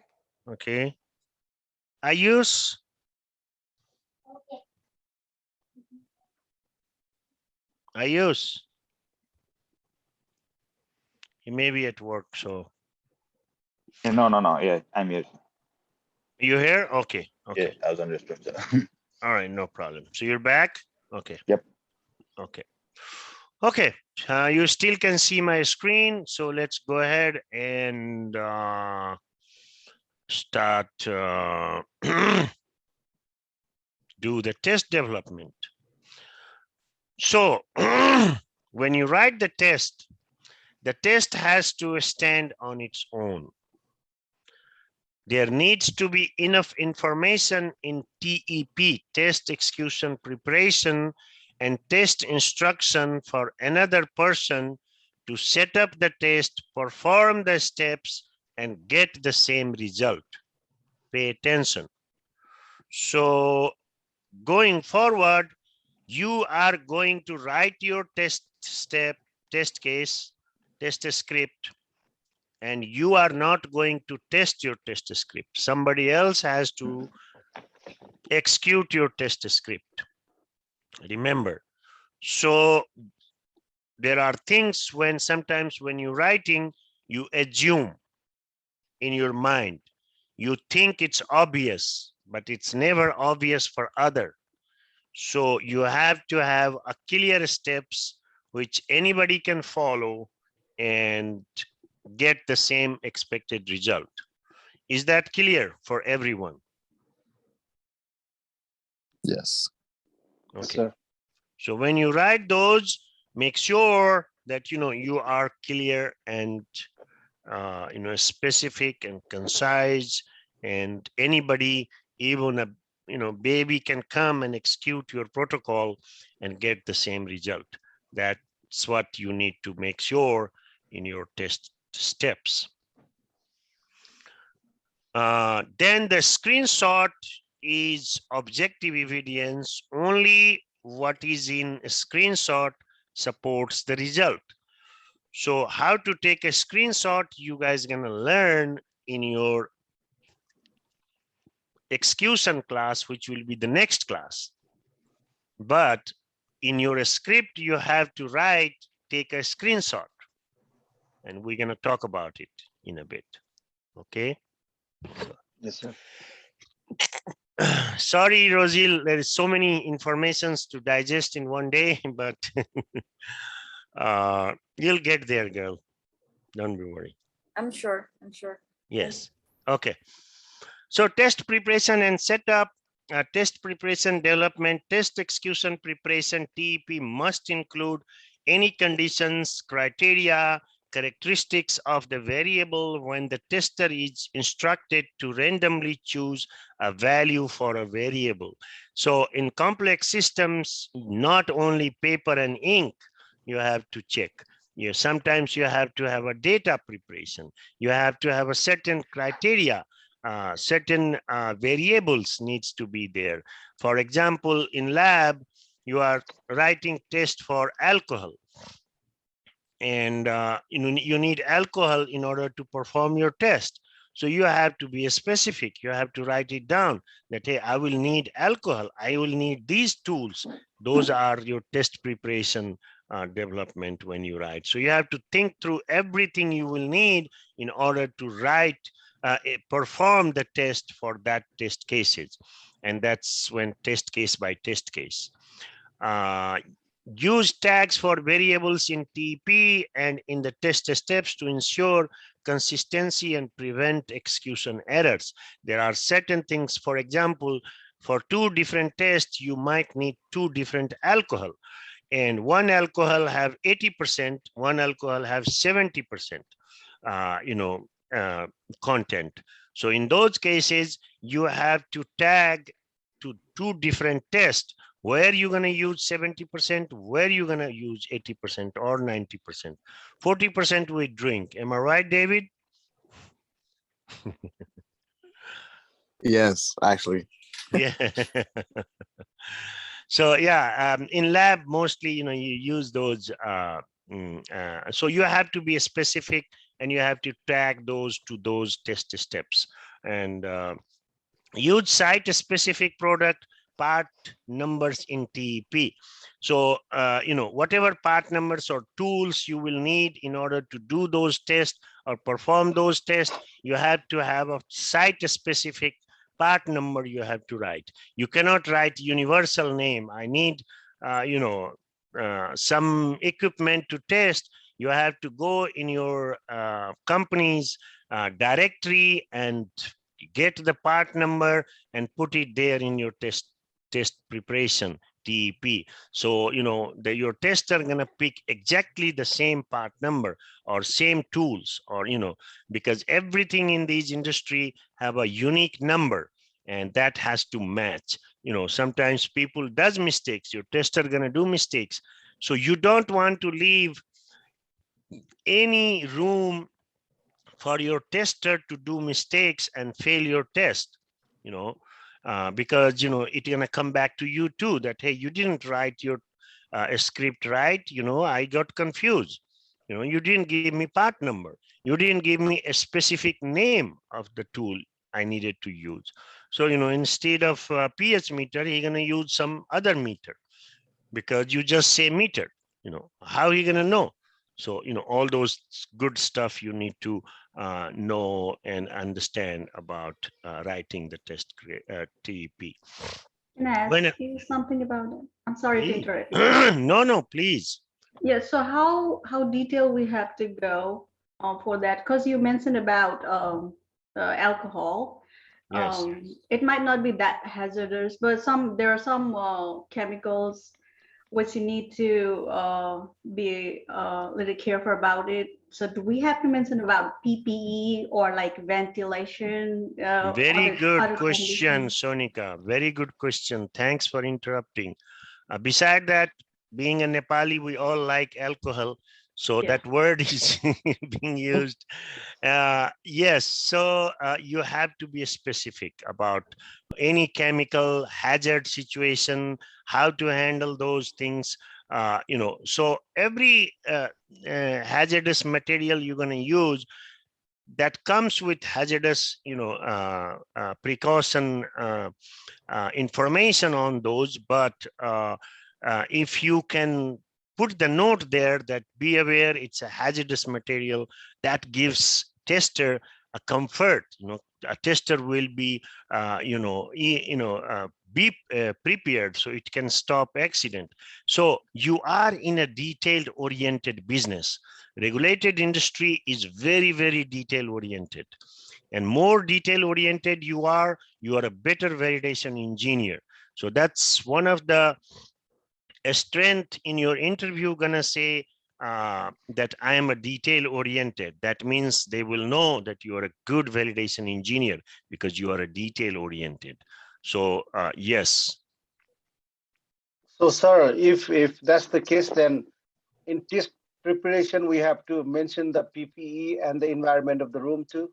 No, not on that level, but you make your tester aware that there might be PPE to use this, material. Okay. So, giving them heads up.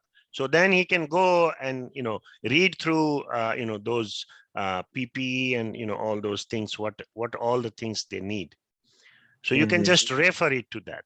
You cannot put all the thing here in your script, but you can refer it to certain document that, hey, read through this document, before you use this material, things like that.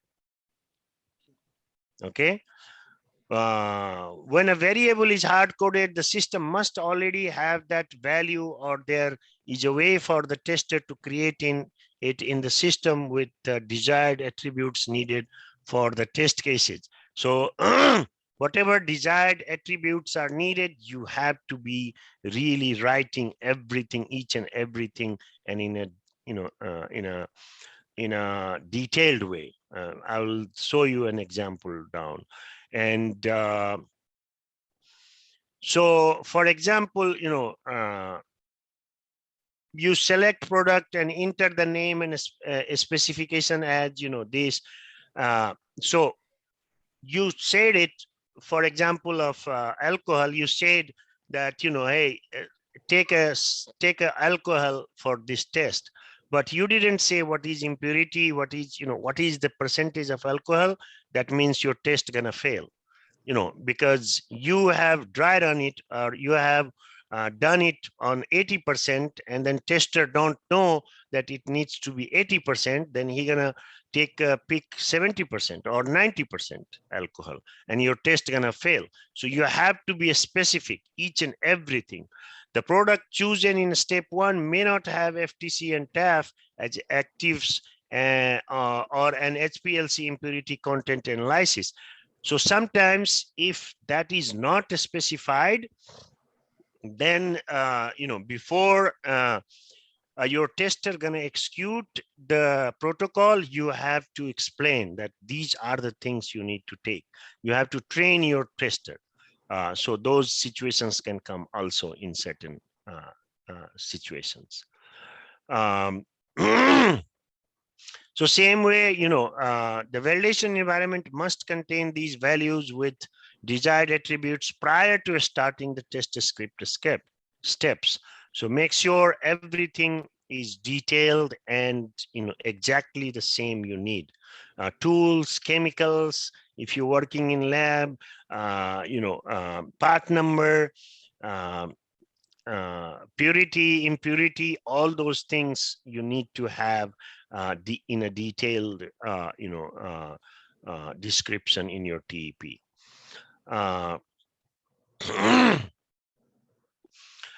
Same way, the blue text allows flexibility and aids the tester in making a smart choice for the product by including the criteria. So if you give certain criteria, sometimes you have to give the range, 70 to 90, but you can always talk to your tester, hey, I have used 80 and it passed.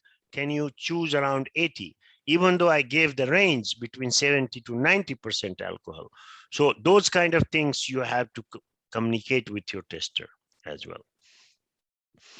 Now, test instruction, eliminate unnecessary navigation steps in test scripts by writing instruction that are written to the tester's ability. So one thing lately happening is you can say in your test preparation that tester is trained. When you say tester is trained, then you don't have to say click OK, click yes, you know, when you're navigating to the to your test writing. So, verify that when the standard reagent label is printed, it will display hazard as one of the field on the label. So you just wrote it like this, and it has to be say here that it's a hazard, in label. And that's how you can write it. Before we used to write 10 years ago, click on this, click on log on, click on OK. These steps are not required anymore.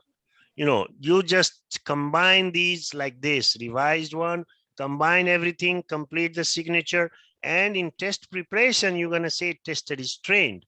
So you don't have to walk them through, click OK. When pop-up message comes, click yes. All those small things you don't need to write in your step instruction. Is that clear? Yes. Okay, very good. So step instructions, screenshots include instructions to capture screenshots within proving test steps that verify requirements, emails and reports, and for input values that will be verified used in later steps. Pay attention to this statement. People get confused. Where to take screenshots, where not to take screenshots. Some people take screenshots of every steps, which is not required.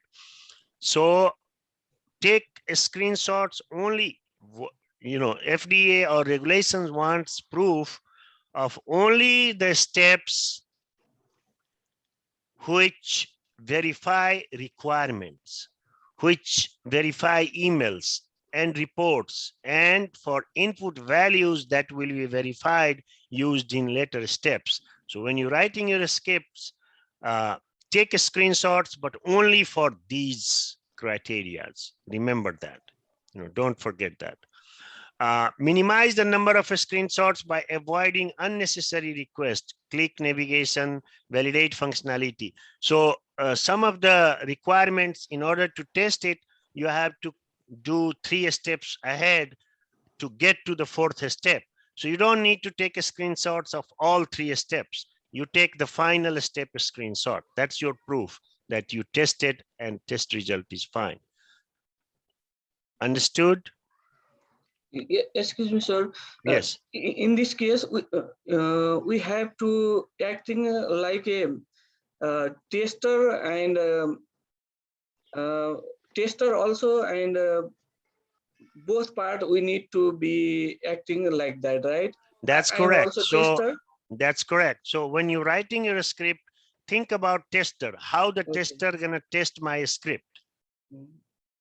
You might have to execute, but you need to know that, how tester can navigate my script and get the result what I needed to show. Okay. So you're playing both roles. So, if you keep the tester in your mind, you're going to understand that, this is easy to navigate and get the result what I am expecting. Okay. Thank you, okay. Sir. Make sure everything that is listed in expected result is in the screenshot. When you take a screenshot, which we will talk about it in more detail next class when I teach you how to execute the protocol. But when you take a screenshot, you have to take a full proof. You have to have a proof. You have to show that proof to your instructor or something. Not instructor. They are not instructor who gonna let it go. They come from law. They come from FDA, from different agency, and they're not gonna. You cannot Mickey Mouse with them. They're just gonna look at it that have you done it right or not. If you're not, then they're gonna give 483, which is warning letter first. And then second thing, if you don't fix it within a given period of time, They're going to close your factory, say, hey, you cannot produce these medicines and sell it to the market. You're not adequate. You're not, you're not compliance. You're not doing things right. So, it all going to come onto you. Your manager's going to look at you that, hey, what did you do? Why did you mess it up? I'm going to lose $1 million every week. How can I, cover that? So it's a huge loss for the companies. So you need to pay attention to each and everything what you do in this role, because it's a very, very important role, and it's a law-abiding role, and this role have a lot of responsibility, yet a lot of power. That's what you're going to learn. So understand what is validation engineer. It doesn't pay you so much money just for nothing. There is a reason behind it. So everything follow as we talk. Make your instruction to take a screenshot, the last instruction in a test steps. Ensure the resolution of the screenshot is clear. We'll talk about screenshot in next class again. Step instruction, this is how you're going to write. You're going to write, verify that the standard and the sample S1 and S2 stop appearing in the console, and it shows the batch B1. And in the end, you're going to say, take a screenshot. And here, where you say take a screenshot, don't forget to have attachment number here. So I will teach you next class how you do the attachment numbers and how you take a screenshot, and each and every screenshot will have a unique attachment number. Raise your hand. Yeah, go ahead. Sorry. No problem. Yeah. Yeah, just for the attachment. So it has to be a link, or it goes to the. We'll talk about it next class. Okay, sir. In execution. Right. Yeah. All right, sir. Thank you. No problem. Sorry. Yeah. No problem. No problem. Take a screenshot is a sufficient instruction. As long as you say take a screenshot, it's enough. You don't need to explain more. Make your instruction to take a screenshot, the last instruction in your test steps like this. Remove a screenshot attached from expected results. So if you're not taking a screenshot, then remove attachment number, because if you're not taking a screenshot, where are you going to bring attachment from?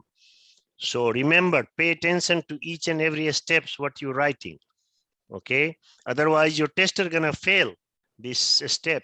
You're going to say, I don't have attachment. What I'm going to write here. Understood? Okay. It's good. So this is how your steps, instruction, and expected result will be. You just say, this is my test objective. This is my login as a user, and select the reprint levels into a link on the dashboard. Verify that selected dialog window is displayed asking reprint by sample ID, inventory ID, receiving number. This is your requirement, and this is what you are trying to say, how you're going to test your requirement. So for example, I have this, I go here and I open my printing software. So in order to print this, what are all the things I need to do? So I'm going to say, hey, select the printer first. So that is my one instruction. Select the right printer.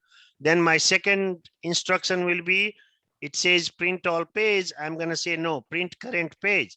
Then my third instruction will be select, it says by default print on both sides. You're going to say no, print one-sided. And then you're going to click on print. If you need to choose more attributes, go to printer properties and select all the attributes you need in order to print this. And then you're going to say, last thing is click print, and then last step will be take a screenshot. Am I right? That's your instruction. Then what is your expected result? That it prints this screen with all these details what you need. Am I right? So that's your expected result, and that's how your test will be written. Any question, any concern?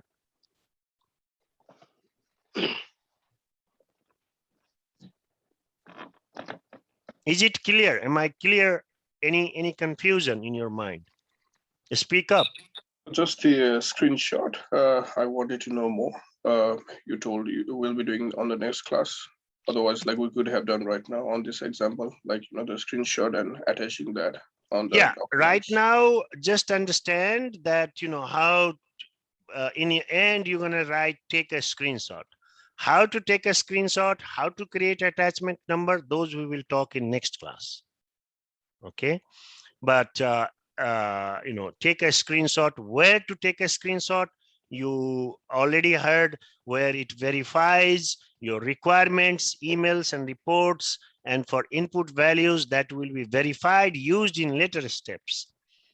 So pay attention to these things. It's very, very important when you're writing. So far, what I understood is write what only things what is there.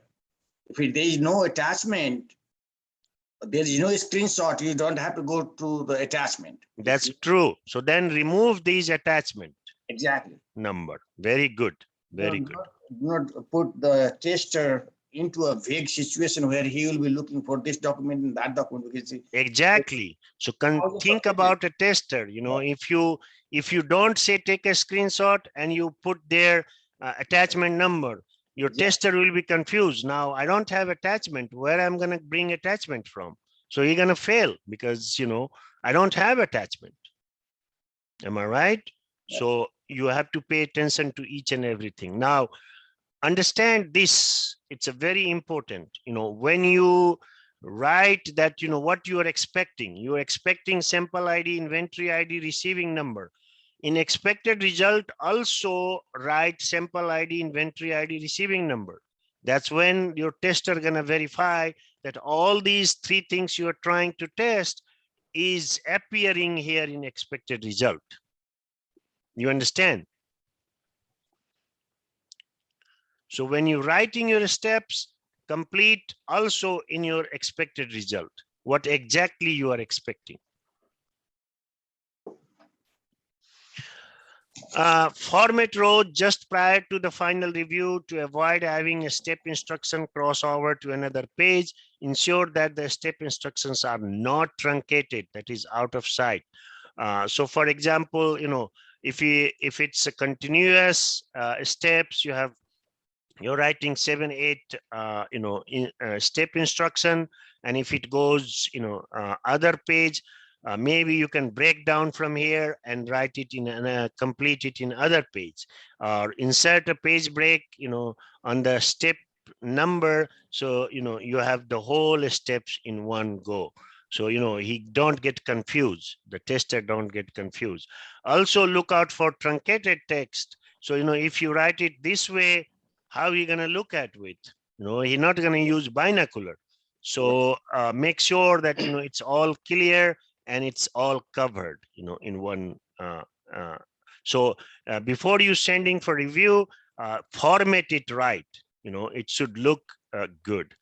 Those are the things you need to make sure. If you cross-reference anything, make sure when you update, it should not say error reference source not found.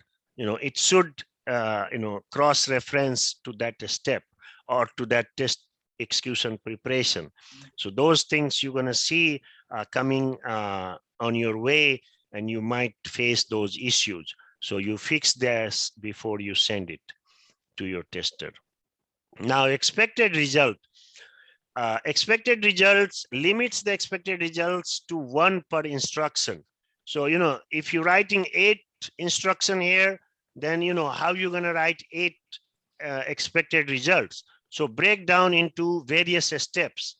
Don't write everything in one step. 2.41, if you write 10 instruction, then how you're going to write 10 expected result here?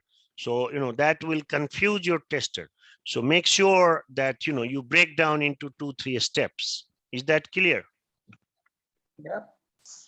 Ensure expected result uses same terms text as verify statement.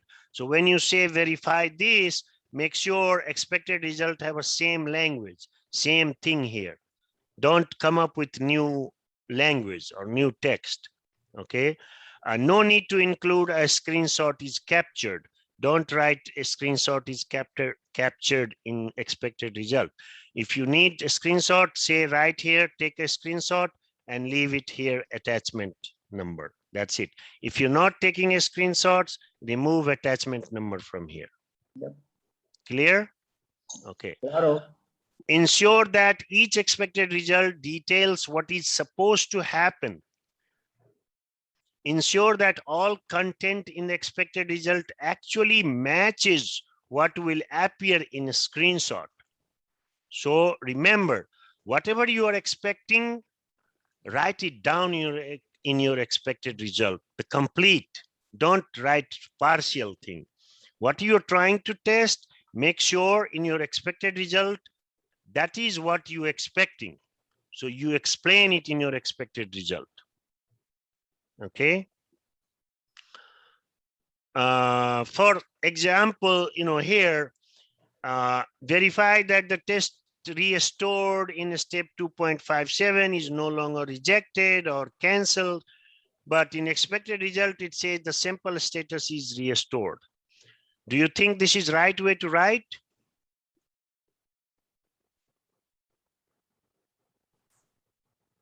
You see this picture? Bug. Exactly. What is bug means now? Can anybody tell me? Remove it. Remove it. Error. That's Bug correct. means error. That's correct. There is a bug. Rajita. Yes. So bug word you're gonna hear a lot. There's a lot of bugs. So why it is bugs? So when you look at the system, it says a status complete. And in your expected result, it says the sample status is restored. Even though it means same. Restored and complete means the same, but it doesn't matter. It is still failed. It is a bug. In expected result, it should say the sample status is completed. Do you understand? Yeah.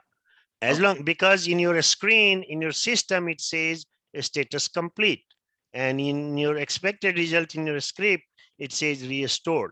It means same, but doesn't matter. It has to be complete. Basically, you are saying not to assume, like whatever it is over there. Not to assume, whatever it is in your system, that's what you're gonna write it down as expected result. Very good, Rosal. You got it. Same way here, the icon for the test restored in step 2.57 is no longer rejected or canceled. You're saying no longer rejected or canceled. In your system, it says, appearance. So it doesn't work that way. You cannot write that way. It's too vague or too, ambiguous. You have to be specific. Whatever it says in your screen, that's what it needs to be matched with your expected result. Observed result. Now, observed result, in addition to the as expected and not as expected checkbox, include spaces needed to record data or attachment IDs in the observed result column. So you're going to write what is the attachment number and give enough space. Be sure the lines are long enough to write the data or ID. So if you have any data to enter, give enough space so your tester can write it. Have a sufficient space between the lines as well. Pay attention to these things, otherwise your tester going to be pissed off. Okay. Verification of report and bug fixes. Report development from report specs. When you're writing to verify the report, only one thing you have to pay attention, that each and every minute detail, each and every section has to be in your expected result, and it has to match with your report. Nothing, don't assume that it's obvious. There is no such thing like obvious in this industry. Don't assume. Whatever it shows there, that's what you need to write it down here, okay, in your system. No assumptions. So, same thing, report, it says group by, sort within group, all these things has to be written in your expected result. Verification of report. Develop your test objective from the following section of the RSpec: parameters detail, data retrieval, constraints, security, format, alignment, header, footer, everything needs to match. There is no such thing like assumption. Use the RSpec data retrieval sections to ensure fields and data are correct. Verify the header and footer and overall appearance of the report. No surprises. Verify any conditional branching decision making that the report does. No happy path. Verify the calculations that the report performs. Verify the user navigation needed to generate the report. So when you testing your report, all these things you have to pay attention when you're writing your steps. Understand these things are very, very important. Otherwise your test gonna fail. So, you know, like your header, you need to make sure your header match with your header, whatever it comes.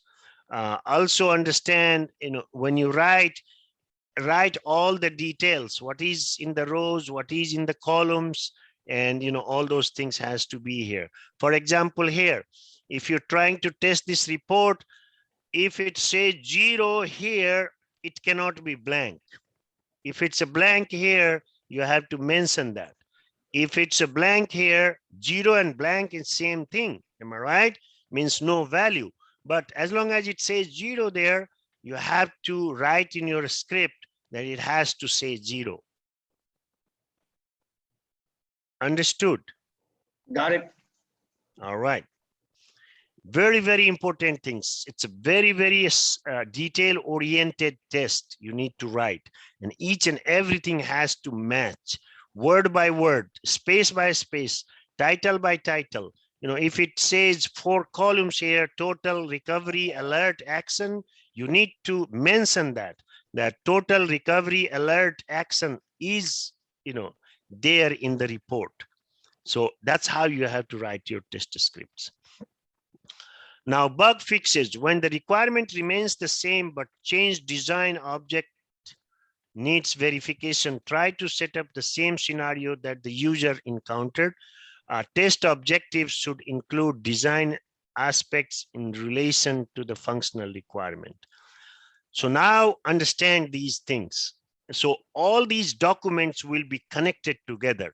So when you're writing your test, your URS, your FRS, your design, you know, all the specs, whatever it says, that's what it has to be in your system. And that's what you are trying to test. Am I right? So whatever it says in my specs, that's what it comes in my system. No difference, not even single word, not even pennies are allowed.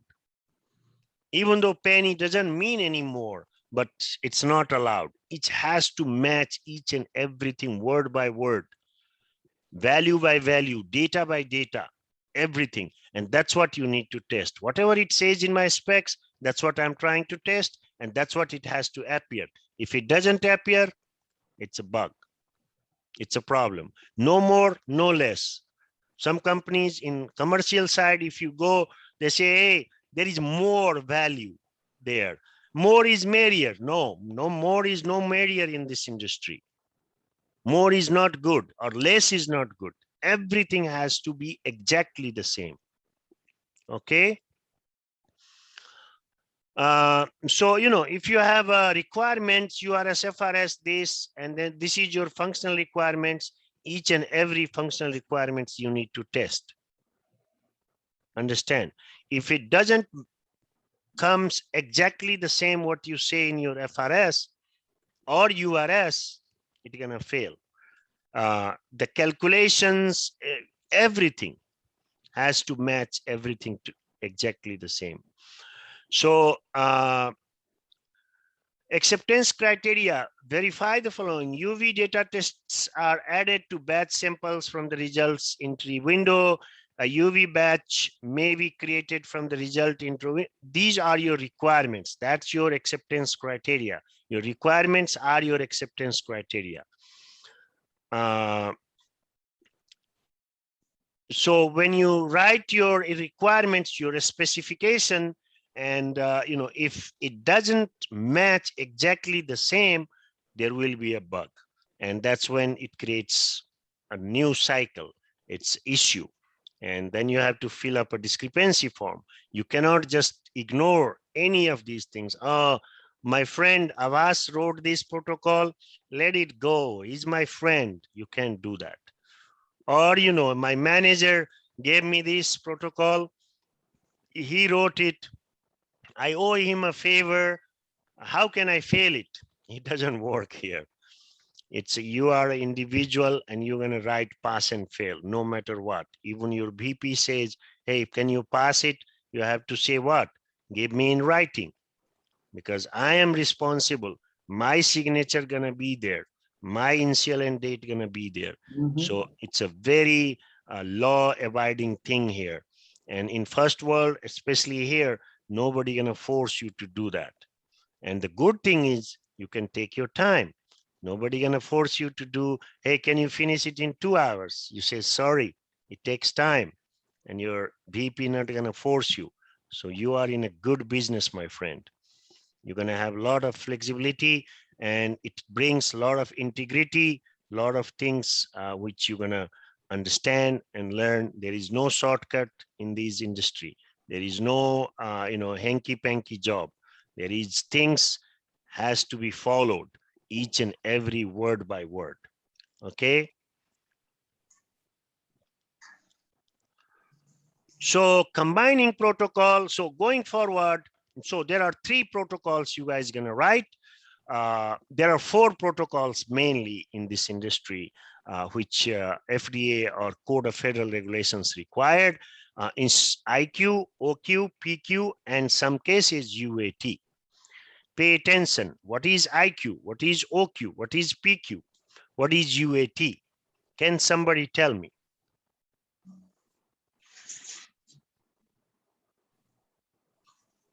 Go ahead, give it a try.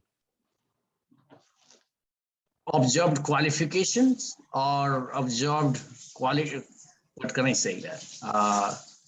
Inspected, observed? No, sir. So there are 3 kind of tests Code of Federal Regulation requires. Those tests are IQ, OQ, PQ. This is your main. And then in some cases, UAT. So IQ is your installation qualification. Okay. OQ is your operational qualification. PQ is your performance qualification. UAT is your user acceptance test. So these 4 kind of tests your Code of Federal Regulation require for every system you're going to use GXP system. What does the P stands for?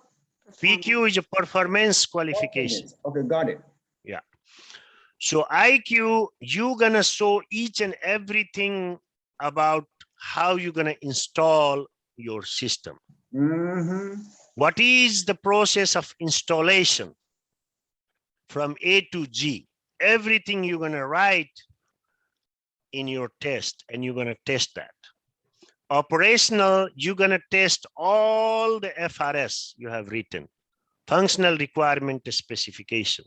PQ is you're going to test each and every user requirement specification and boundary test. And you're going to stress the requirement system. How as much as you can stress, like can I use 20 user at a time? Can still system can perform the same which it's supposed to?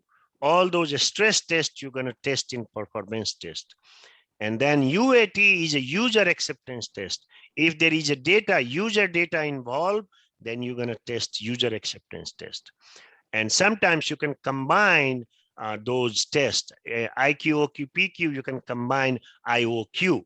So that's very common in this industry. So I'm going to show you guys, walk you through the template, and you guys going to start writing your IQ, OQ, and PQ. Discuss with BPO, system manager, and QA during the planning phase itself if you want to combine any of those protocol. Things to consider, why you need to combine: if project size, number of reviewers, size of documents. If it's very small documents, why you want to write 3 documents, separate documents? You can combine together in one document. But those cases, it's above your pay grade, your managers will decide. You don't need to be worried about it, but you need to know if they tell you, hey, you need to write one document IOQ, installation, operational, and performance all together, then you're going to write it in one document. But right now, for learning purpose, you're going to write 2 documents. One, because we have time constraints, so you're going to write one IQ, and second document, you're going to write OQ and PQ combined, which we will talk in a bit. Avoid discrepancies. So discrepancies, again, everything, once your script is reviewed and approved, you cannot go and change it just like that. These things are very, very serious. So once it is approved, it has effective stamp. Now you find, oh my God, I did this mistake, I did that mistake, sorry. Now you have to go back and revise your whole document, and it will take again new cycle of sending for review, sending for approval. You have to, from revision 1 to, you have to revise to revision 2. You have to explain in the history, why did you revise? What did you revise? Each and every document, remember. So these are the things very important. So before you send it for review or final approval, ensure test execution preparation has enough information to correctly perform the test steps. Ensure expected result is not ambiguous. Ensure screenshots will capture everything listed in expected result. Tester need to know basic navigation if not included in test steps. A start traceability matrix to ensure complete coverage of requirements. So each and every requirement you have to test.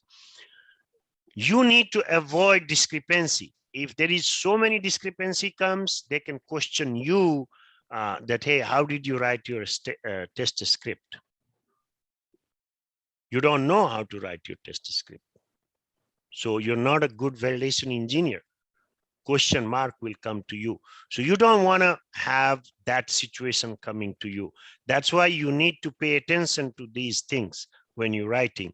So you don't want to have too many bugs, because if more bugs, more discrepancy, it takes time. Each and every discrepancy will have a new cycle, which you will learn in next to next class, discrepancy management. But right now, when you're writing your test script, try to avoid anything can create discrepancy. So keep that in mind. Takeaway: how to include requirements with test objective and acceptance criteria, how to write test preparation and test setup, how to write clear, unambiguous test steps and expected results, how to verify reports and bug fixes, how to avoid future discrepancies. These are your takeaway from this class. Now let me go back and take it to your class. So here I have uploaded 2 templates. So one template is your IQ. So the way you did other documents, same way you're going to have all these things: purpose, scope, and all these good stuff. Whatever it's written in ink, in black ink, you don't need to touch, but wherever it's blue ink, you need to fill in. And then you can, then here you have software installation verification, and then you have signature log, which you're going to have to keep it, and you leave it blank for now, because the person who's going to execute, they need, at that time, they need to fill signature log. So you're not going to fill anything here. And this is where it starts. First, you need to have test execution preparation. Then you're going to have test scripts. You can have what is your test script dependencies. Which test cases depend on which test case. So you're going to dig into this. Then you're going to write how many test cases you're going to write. So test case 1, what is your test case 1 for? And then you have test objective acceptance criteria, and prerequisite, any prerequisite you need, or test preparation you need. And then you're going to start writing test step, test instruction, expected result. And then these two sections you can leave. If there is no screenshot, then you're going to remove this C attachment. You remove it. But if the step take a screenshot, then you're going to keep this C attachment. And this is how you're going to fill and keep on making more and more test cases, as many test cases you need. So all you have to do is just copy and paste another test case, and you can keep on adding as many as row you need to, and that's it, and keep on writing. So this is your IQ. So in IQ, I need all the things you need in order to install your software and assemble your hardware. That is your IQ. Then your OQ is OQ and PQ. You can combine. In this one, you have another template where it says OQ and PQ and how many test cases you're going to have, and all these good stuff. And this is your main homework. And I am going to review each and everything. Of course, when you start writing, you guys going to have some problems, some confusions, some questions. Don't be worried about it. It's very normal, but once you start writing, you're going to understand and learn. Do the mistakes, but go through, read through, understand through, and start writing. In your OQ, you're going to test each and every functional requirements. Now, as many as category you have, that many test cases you can have. For business process requirement, you can have one test case. For security requirements, you can have one test case. So, it's as you have in your specification document, that's what going to reflect in your test protocol or test scripts. So, it is when somebody is looking at your documents, can connect everything together, connect the dot that, everything is flowing as it's supposed to. Any question, any concern here?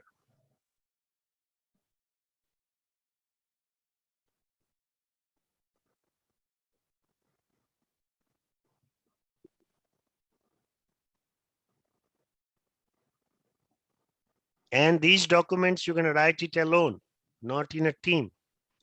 Because if I see two people's document and language matches exactly the same, I'm going to fail both.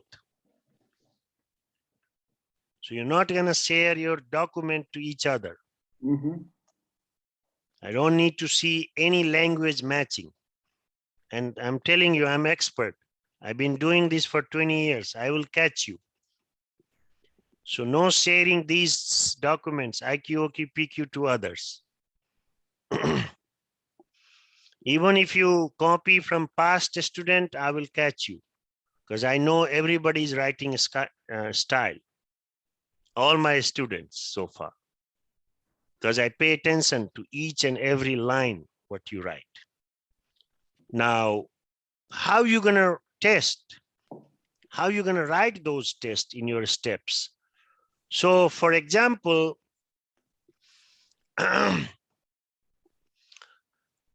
if I go to print and I need to test these attributes, these are part of the requirements. So how I'm going to test? So in one step, I'm going to select these. So select whatever I want, print current page, print one-sided or print both-sided, orientation, print portrait, or print landscape, letter size, all these attributes I'm going to choose and take a screenshot. And then I'm going to say, click on print. Next step. And then I'm going to, once the print comes, I'm going to say verify whatever I have selected here, it reflects in my print. Am I right? And that will be another screenshot, and that will complete the test. So anything you're going to test, first you have to see what exactly you're trying. So start from acceptance criteria, then your TEP, what are your test execution preparation, what are all the things you will need in order to test, and then you go step instructions. What is your steps? What is you're trying to achieve in that test objective, and then steps, and then your expected result. And that's how you're going to start writing these documents. This is your homework for next 2 weeks. In 2 weeks, you have to complete this IQ, OQ, PQ. And this is the most important part of validation engineer. Unless you know this, you cannot become a validation engineer. Sir, one question, sir. So we are taking the screenshots or not? We are just saying that. You're not taking screenshots right now. Okay. The execution will take the screenshot. Right now, you're just going to write your script. So an execution will come later. You will when learn we're it. doing execution, we have to take the screenshot. When you execute, that's when you have to take a screenshot. Yes. Not right now. Right now, you're just going to take a screenshot. Okay. Say, write the instructions. Write the instructions. Okay, sir. That's it. Don't take a I have one screenshot. question on my Go end. ahead. So, so we have to, under the installation qualification, we have to write what comes under it. Like, we have to write all the functional requirement, or not all the functional requirements in IQ. IQ comes from URS and design. So think of, you need to install your label printer, for example. So go to the Best Buy and buy one label printer, and start from opening the box of your label printer.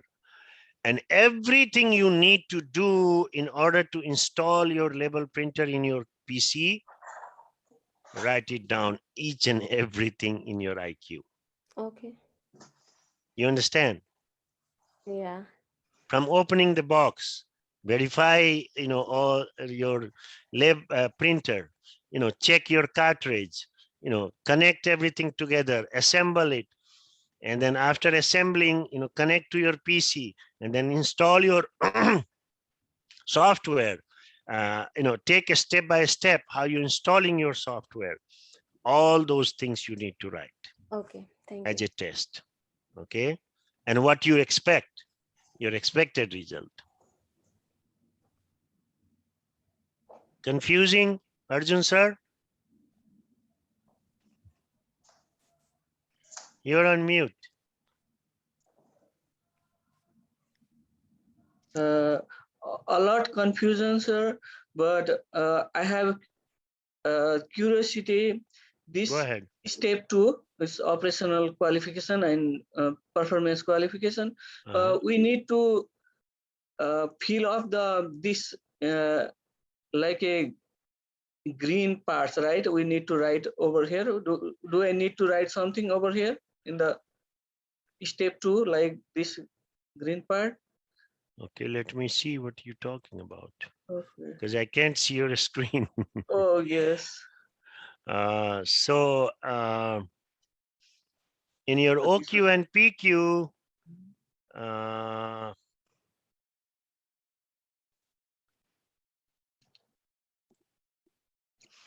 yeah, so these are in your OQ and PQ.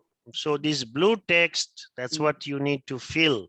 Okay. What is your, if you're combining, and then black font is given to you already. Remember, we used to, in 2004, we don't used to have these templates. We had to start and write everything from scratch. Now it's easier for you guys. All you have to do is fill those blue font and, go from one piece by piece. And black font, just leave it as is, and then start creating. So in your OQ and PQ, in your OQ, you're gonna have say how many category you have in your FRS, that many test case you're gonna have in your OQ, and then add one more test case for PQ, performance qualification, where you're gonna test stress of your system, where all you can stress, and what is those scenarios. So if you see, there are different tools they use when they write scripts, and it's a huge heavy work. It's a tedious work. Again, that's how the $1 trillion industry in India runs, writing scripts. Most of these people sitting there in Calcutta, in Hyderabad, in Bangalore, in Pune, in Chennai, you name it, everywhere they write these scripts there. So most of them, they use, scenario based, or what are my scenarios which can cover all my requirements. So it takes time. It's a time consuming work, but you have to pay attention to each and every minute detail. And it's not like a rocket science. Once you start writing, you will understand how it is done. But in the beginning, you're going to have a lot of hesitation, a lot of questions, and that's why I am here. That's why you guys paid me. So don't be worried about it. I'm going to take you through this journey till the end. But you have to start from your side, and then you're going to have more questions. Because right now, if I ask you a question, you're not going to have.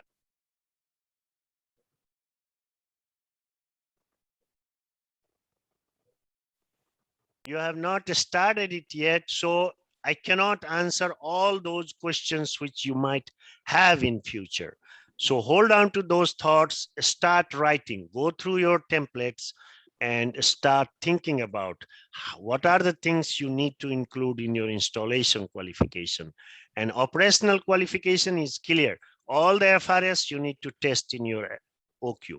So that is easier part. PQ, you have to create some scenarios. How you gonna say, for example, you want to test 20 people trying to print at a time in your level printer. Can the system handle? Can the system remember? Can the system print everybody's one after another? All those scenarios you have to create in order to stress your system. In a worst case scenario, you have to think. So those are your performance tests, and your operation is your functional requirement test. Each and every functional requirement has to be tested in your OQ. And IQ, you have to think about how you're going to install your system. What are the things you will need in order to install and complete installation? If you have database, you have to also connect to the database. If you have printer, you have to assemble the printer. You have to put the cartridge. You have to connect everything together. You have to set up your display. All those things. You have to connect to the Wi-Fi. You have to connect to the network. All those things you need to do in order to install. And those are your installation qualification. Okay, so start writing, and then we'll talk on Thursday. More exciting questions. Yes, sir. Thank you. Okay, so going forward, you guys have 1 week off. So you got 2 weeks now. So in these 2 weeks, I need to have a complete URS, complete FRS, complete RRA, and majorly done IQOQ, PQ. And everything you have to control, all these documents, you need to know your document. Now, all of you guys, all of the team lead, upload your URS, FRS in class. Okay, change it into PDF and then upload it. So nobody can go and edit it and do anything. And going forward, each of you gonna own your own URS, your own FRS.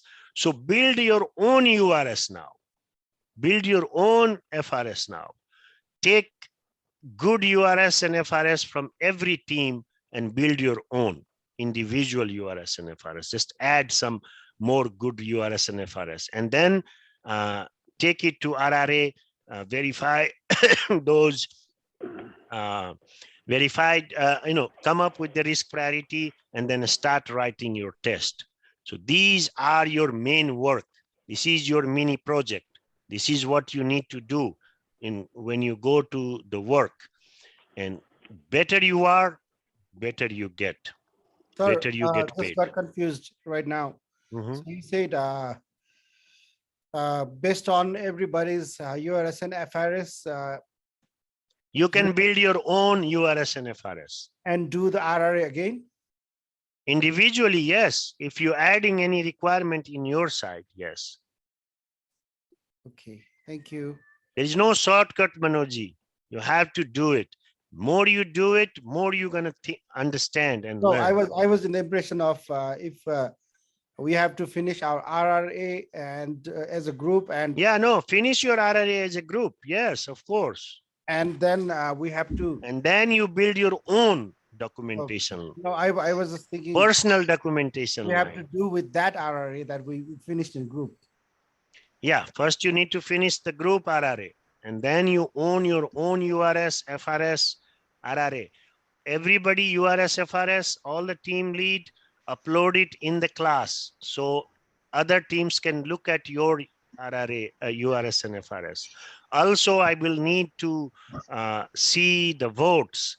Who, you guys can say that team A was the best URS, FRS, or team B was the best URS and FRS. So the team who did the good job and put a lot of effort needs to be encouraged. So, also I will rate it in the end that which team did the best. But going from here, you have to own your individual document, your own URS, your own FRS, your own RRA. And now based on that, you're going to write IQ, OQ, and PQ. Is that clear? It's a lot of work, but you have to do it. But now the good thing is the mistakes you're going to do, I'm here to teach you. Once you are in corporate world, nobody going to teach you there. They will just expect work from you. That's why these companies hire experienced people. They are not interested to teach. They don't have time and bandwidth to teach. They expect somebody trained, not trained, experienced, come and start working. We are not interested to train you. So that's what you need to become in order to get into this industry, your feet inside, and start making the money you deserve. So in next 2 weeks, so what are the assignments that you're expecting from us? One IQ, OK, PQ, right. but your RRA has to be completed. Right, so that's a group thing that we'll be doing it. Yes. URS and FRS, so like Yes. complete. And then the one you're asking that we need to work on our own URS and FRS, like individual. So that's Yes, so that URS, FRS, and then you have to write those tests. So all those things has to be locked now, approved. No more changes. That's what you're gonna go with. That's what you're gonna go further with. So build your own URS, FRS, looking at all 4 teams URS, FRS. And if you think that you, as a team, if you missed some URS, FRS, good URS, FRS, adopt that in your individual document. And is that also due in next 2 weeks? 2 weeks is kind of a long timeline, but even if it's gonna take 3 weeks, no worry. Even if it's gonna take 4 weeks, don't be worried. So But this is your main homework. As long as you do these things, then you're gonna, once your IQ, OQ is ready, then you're gonna execute them, which we will talk separately in next class. Okay, sir. I have a question. It means I can carry the URS and FRS from the first chapter, right? What do you mean by first chapter? The first chapter means the first class we did the starting URS and FRS. We Yes. need to carry this same URS and FRS for this template for this class. That's correct. Okay. So once you have a URS and FRS final URS and FRS. So as a team, you did final URS and FRS, but that's still not complete. No, I know. So now you're going to have to build your individual URS FRS looking at all 4 teams URS and FRS. Okay. Okay. And then based on that, you're going to complete your RRA. And then based on that, you're going to complete your IQ, OQ, and PQ. Chaitanya, lots of work? Yes. But just sir, after building our own URL as FRS document, do we need to submit to you? No, I will check. Yeah, I'll check that in your IQ, OQ, and PQ. Okay. Okay. Thank you. And your traceability matrix. Okay. Okay. Okay. So just take good URS, FRS. If you see that as a team, you didn't pay attention, you missed it from other team, you can put it in your own requirement. So make your own best requirement document. Okay. And this will be also going forward, will be kind of good example for you. You know, when you go in the real world, at least you have some examples to look at. You understand? You know, so that is the point. As a team, you might have missed some good requirements. Why not to learn from other team? Why not to adopt from other team? You see my point? Why I cannot copy from others, right? No. Sorry. No, URS, FRS you can, not IQ, OQ, and PQ. I know, just kidding to the sir. I'm Yes, kidding. yes. I know. Yes, yes. Yeah, Dhruva sir, I have one question. Go ahead, please. Just interpreting in the different, like very general languages. Somebody asked me, hey, what is OQ and PQ? I know IQ about. Yes. But let's forget about URS, FRS. If somebody asks me, can you tell me what is OQ and PQ? Then how should I explain to him? Like I'm talking about, for example, let's say printer, right? There is a little difference. I just get confused here. OQ means how the, you know, let's operational qualification. Operational qualification and performance. Yeah. Pay So attention to these qualification. words. It's a very, very self-explanatory. Very, very self-explanatory. And in fact, I will ask you these questions. So operation means how you're going to operate your system. Each and every functionality involved in operation needs to be tested in OQ, operational qualification. And performance issues, whatever performance issues can be created, that you have to test in your performance qualification.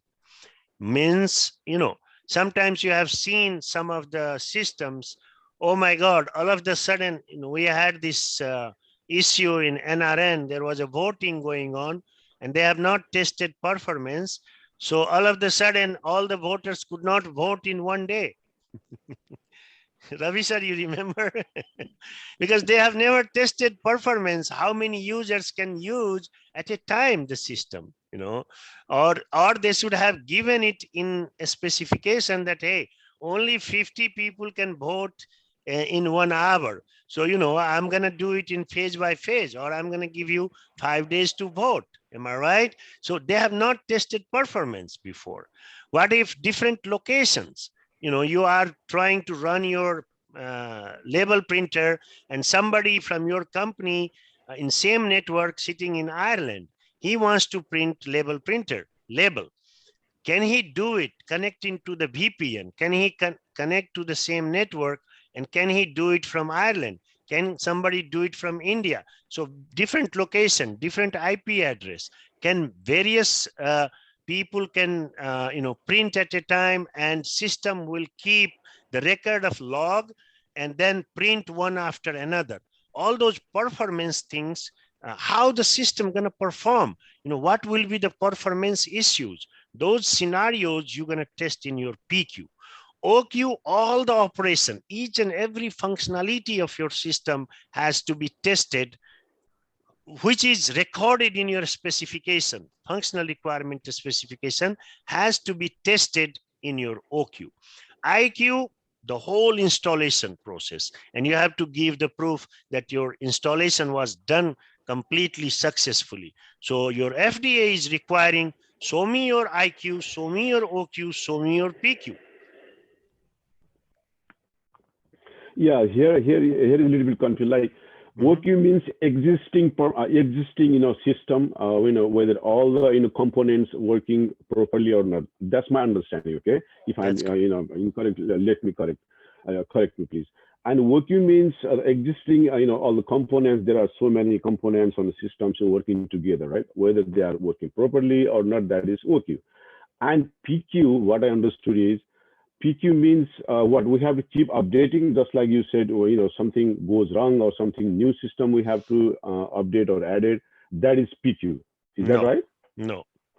Exactly. Can you elaborate me? A little bit confused with the word. Yeah. No problem. No problem. No problem. Yeah. No. I'll start from beginning. So IQ installation. First, you have to think what all the components I will need in order to install this system. So see, you cannot use any system without installing. Am I right? That's the first thing you need. So as I said, example, that go buy one label printer in your Best Buy and start that what all the things you need to do in order to install and test print. That is your last test step. Test print your label, and if it prints or not. What all the things you did in order to install your system. Okay, and then you can return your label printer to Best Buy. They take 14 days return policy, so nothing to be worried about it. So it gives you all the steps how you install. Any system needs to be installed. What all the things you need in order to install. That is your installation. Then it starts operational. Operational is your functionality test. In your software now, each and every functionality which was written in your functional requirement specs is working as is expected or not. So each and every functionality, there is no more components there. Components you installed. Now you're testing the software functionality, each and every functionality, like you have functionality, it have, colors combination. It has each and every functionality you talked about. You need to test that whether it's working or not. You cannot just use it without knowing that, if it works or not. I have never tested it. Oh my God, what happened? No, you need to give the proof that, whatever you have written in your specs, all the functionality is working. For example, so orientation, you have to have, landscape and portrait. You have to show the proof both is working. If you choose portrait and print, make sure portrait is working. Choose landscape and print and make sure landscape is working. So each and every functionality is coded there or configured there in your system. You have to test it and give the proof. And then performance is your, how you can stress your system. Worst case scenarios you have to come up with that, how you can, get best out of your system in a different situations, like 10 people trying to print at a time. What will be that scenario? Can it work? Can it, save the log of 10 people and print one after another, or it doesn't? That means your performance is not right. It's not performing right. Exactly. It's just taking. Sorry, friend. That's where I got stuck. So how should that comes in my mind? Like, unless I, keep thinking about all the time, for example, you just gave the example, like, something voting system, something, US president, something like that. So those things has to be keep updated all the time, right? So I mean, for one system, I have to keep thinking, hey, what can be the worst scenario? How can I update? How does that work in the real world? That's what as much as you can. There is no such thing like you can think of all the worst case scenarios. There is no possible, but at least, minimum, at least like a minimum thing you can think of, that how can I stress my system? Okay. Thank you, though. Yes. Yes. Mm-hmm. Anybody else? Very good question. And again, very important class. This is your most important homework here. So feel free to, clear your mind. Go ahead, Ravi sir. So if you are talking about installation qualification thing, I believe electricity, Wi-Fi, and software, all those will include on those. That's correct. It's a good thinking. Yes. From connecting, from verifying all the components to connecting, assembling, and then, putting everything together, then downloading your software, everything comes in your IQ. If the printer needs 120, it works on 120. Everything, yes. Working on her 240, that is not going to work. So if Exactly. Okay. Exactly. So your outlet has to be 120. 120. Right? I have a question, sir. Okay. So in general requirement, we have one URS that says that printer has an AC adapter. So do we have to mention this one in IQ category or in IQ? Hardware requirements, IQ. So after mentioning it in IQ, so we don't have to mention that one on OQ, right? No. Okay, I got you. Once you tested, you don't have to repeat. No, since earlier we said that since whatever we have in FRS, it should be mentioned in OQ. So that's why I was concerned about it. Yeah, but if it's a hardware requirement, you have tested it already, so you don't need to repeat the same test. Okay, so when you come to the FRS, you can escape this one. That's correct. Okay, I got you. Very good. Thank you. Clear your mind, guys. Feel free. Ask me questions, whatever you have. Excuse me, sir. I have curiosity. IQ, IQ hardware. We need to write hardware requirement under the hardware requirement, but PQ and OQ.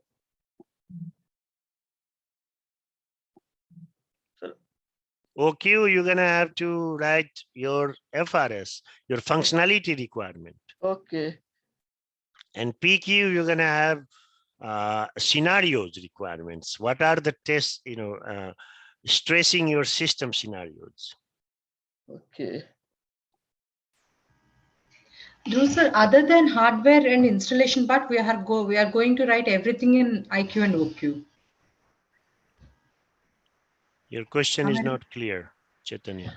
Other than hardware and installation part of the printer, remaining means performance requirements, data integration, everything we are going to present in IQ and OQ. OQ and PQ.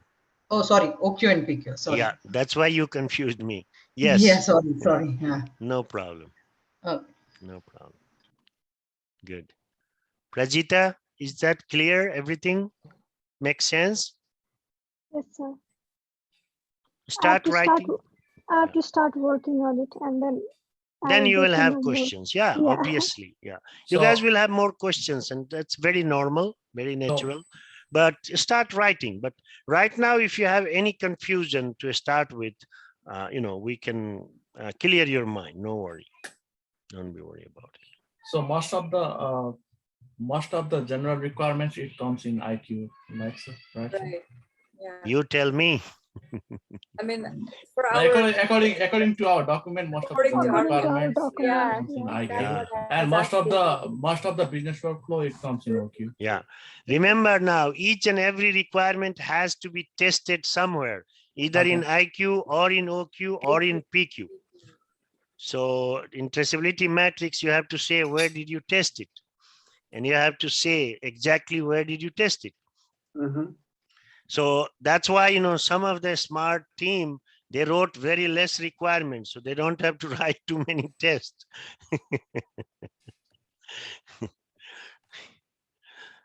But usually it's a very tedious. See, validation work is not a rocket science. It doesn't involve any coding. It doesn't involve any configuration. And, everything you test is user interface. Am I right? But it's a very tedious job. It takes a lot of detail-oriented work. That's why, they pay validation engineer more money than any other engineers. Electrical, mechanical, all those engineers get paid less, and validation engineers get paid more because, they have things to do, a lot of things to do. But Once you start doing it for next 10 years, you will be doing only IQ, OQ, and PQ and executing them for different systems. You know, I've been in this industry for last 20 years. Before 10 years, I was writing these documents. Last 10 years, I'm reviewing these documents. Only these 10 documents again and again, again and again. Different system. But there is no, you know, I mean, once you understand the concept and everything, that's it. You got it forever. This is your career. And money will grow, keep on growing. Again with the same 10 documents. So you cannot go wrong. Per hour, $85 per hour is good, sir. I do not need more than this. Don't say that. You know, you know, few things I am not in favor of that. You know, people limit themselves. It's kind of psychic prison. Never limit yourself. Why? Why $85? Why can't you make $125? You know, again, when I went to work in Vietnam, they told me, oh, how much do you charge? I said, $200 per hour. So you're too expensive. Who can pay $200 per hour? Because in Vietnamese money, it's like $1 million. So per hour, you're making million. I said, hey, I don't care, but I spend in dollar, you know, whatever money you have. So you never limit yourself. And, you know, and that is one thing, you know, those negative words, you guys all have to come out of it. Never put yourself down. Never say a stupid question. Never say, you know, you know, I cannot think. Never say I cannot do. All those things are like you are limiting yourself. It's a mantra again. You know, you are repeating the mantra which controls you, which put you down. Why you want to do those things? You know, always talk positive. There is no, you know, when I was in, you know, hostel in my school time, I had this attitude, you know, when we were collecting, you know, putting the money together, they would put 1 hour to do this calculation for pennies. I said, hey, I'm not going to spend my time calculating pennies. I'm going to think, how can I make $1? Why I have to spend time? Why I have to limit for the penny? This sky is the limit, guys. You all deserve, we all deserve better and better and more and more. I have a friend who is doing validation. You know how much money they are making? $300 per hour. $300 per hour. Their paycheck comes 60,000 sometimes per month. There's no limit. And same thing, these 10 documents. Of course, complex system, not for the level printer. Level printer, they're not going to give you $300 an hour. But if you're working for Delta V, if you're working for Discoverant systems, you know, some complex systems, that's when you're going to make money. They want you. They want your skill set, you know, and why not? Corporate world pays you. It's a money-making industry. And, you know, corporate world have money. Most of the money of the world, you know, why you think these corporate world rule the world? Because they have the money. Not to me, I believe we are still, validation is still in the process of R&D, and the most of the money they put in the industry for R&D, like look at exactly. No, they have no choice. No. Exactly. The problem is you will be surprised. FDA keep track on each and every pharmaceutical, biotech, medical device that how much money they spend in validation. So once they spend less, they are on their door. Yep. So sometimes I have seen they hire validation engineer and they don't give you work, but still they pay you because they have to spend that money. If they don't spend that money, uncle is on their door. Uncle Sam, huh? Yeah, they're on their door. Yeah, for audit. Yeah. Yes. So what about, did you ever happen to be like, you know, work as a BA job, you know? business analyst, or just you all the time you just played as a role of the validation engineer? I mean, little bit kind of whatever you did in BA, kind of. So let me tell you, because I have I have well-versed experience that touchwood, so I can share some experience regarding the BA jobs. What kind of difficulties you face in your real life. Or so I worked as a BA QA in one of the projects. Since I had a validation experience, they needed that role BA QA. BA QA, BA is going out of fashion. Just let me tell you, because there is not much job for BA. BA is now, it's by choice. So most of the validation engineers saying, hey, you need to write URS and FRS. I can help you. So corporate world is very clever world. It's all about usability. What, they are looking for combo, and combo package, what you can do, more. And the reason I teach you guys URS and FRS, because you can also present yourself as a, BA/validation/QA. That's the combination you're going to become. So business analyst does what? Business analyst, it's a job of analyzing the business, which can fit into technology.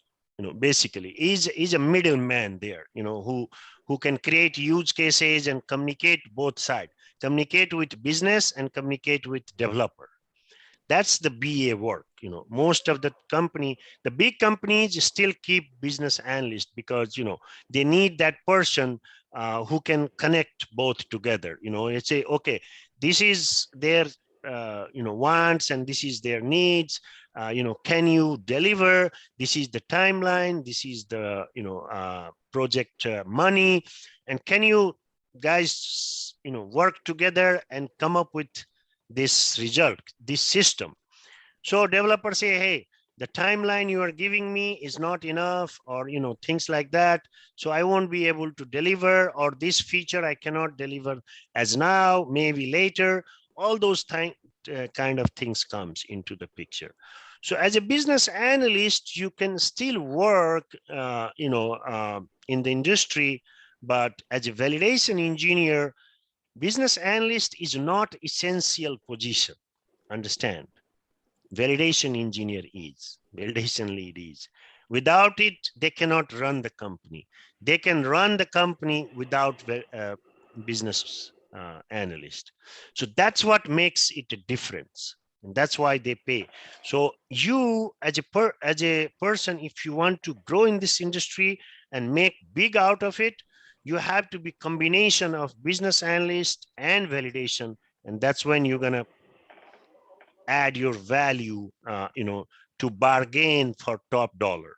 And that's what this about. Are we done for today? Yes, we are done for today. And anybody wants to drop, can drop. Anybody have personal question, can ask. I'll still stay 10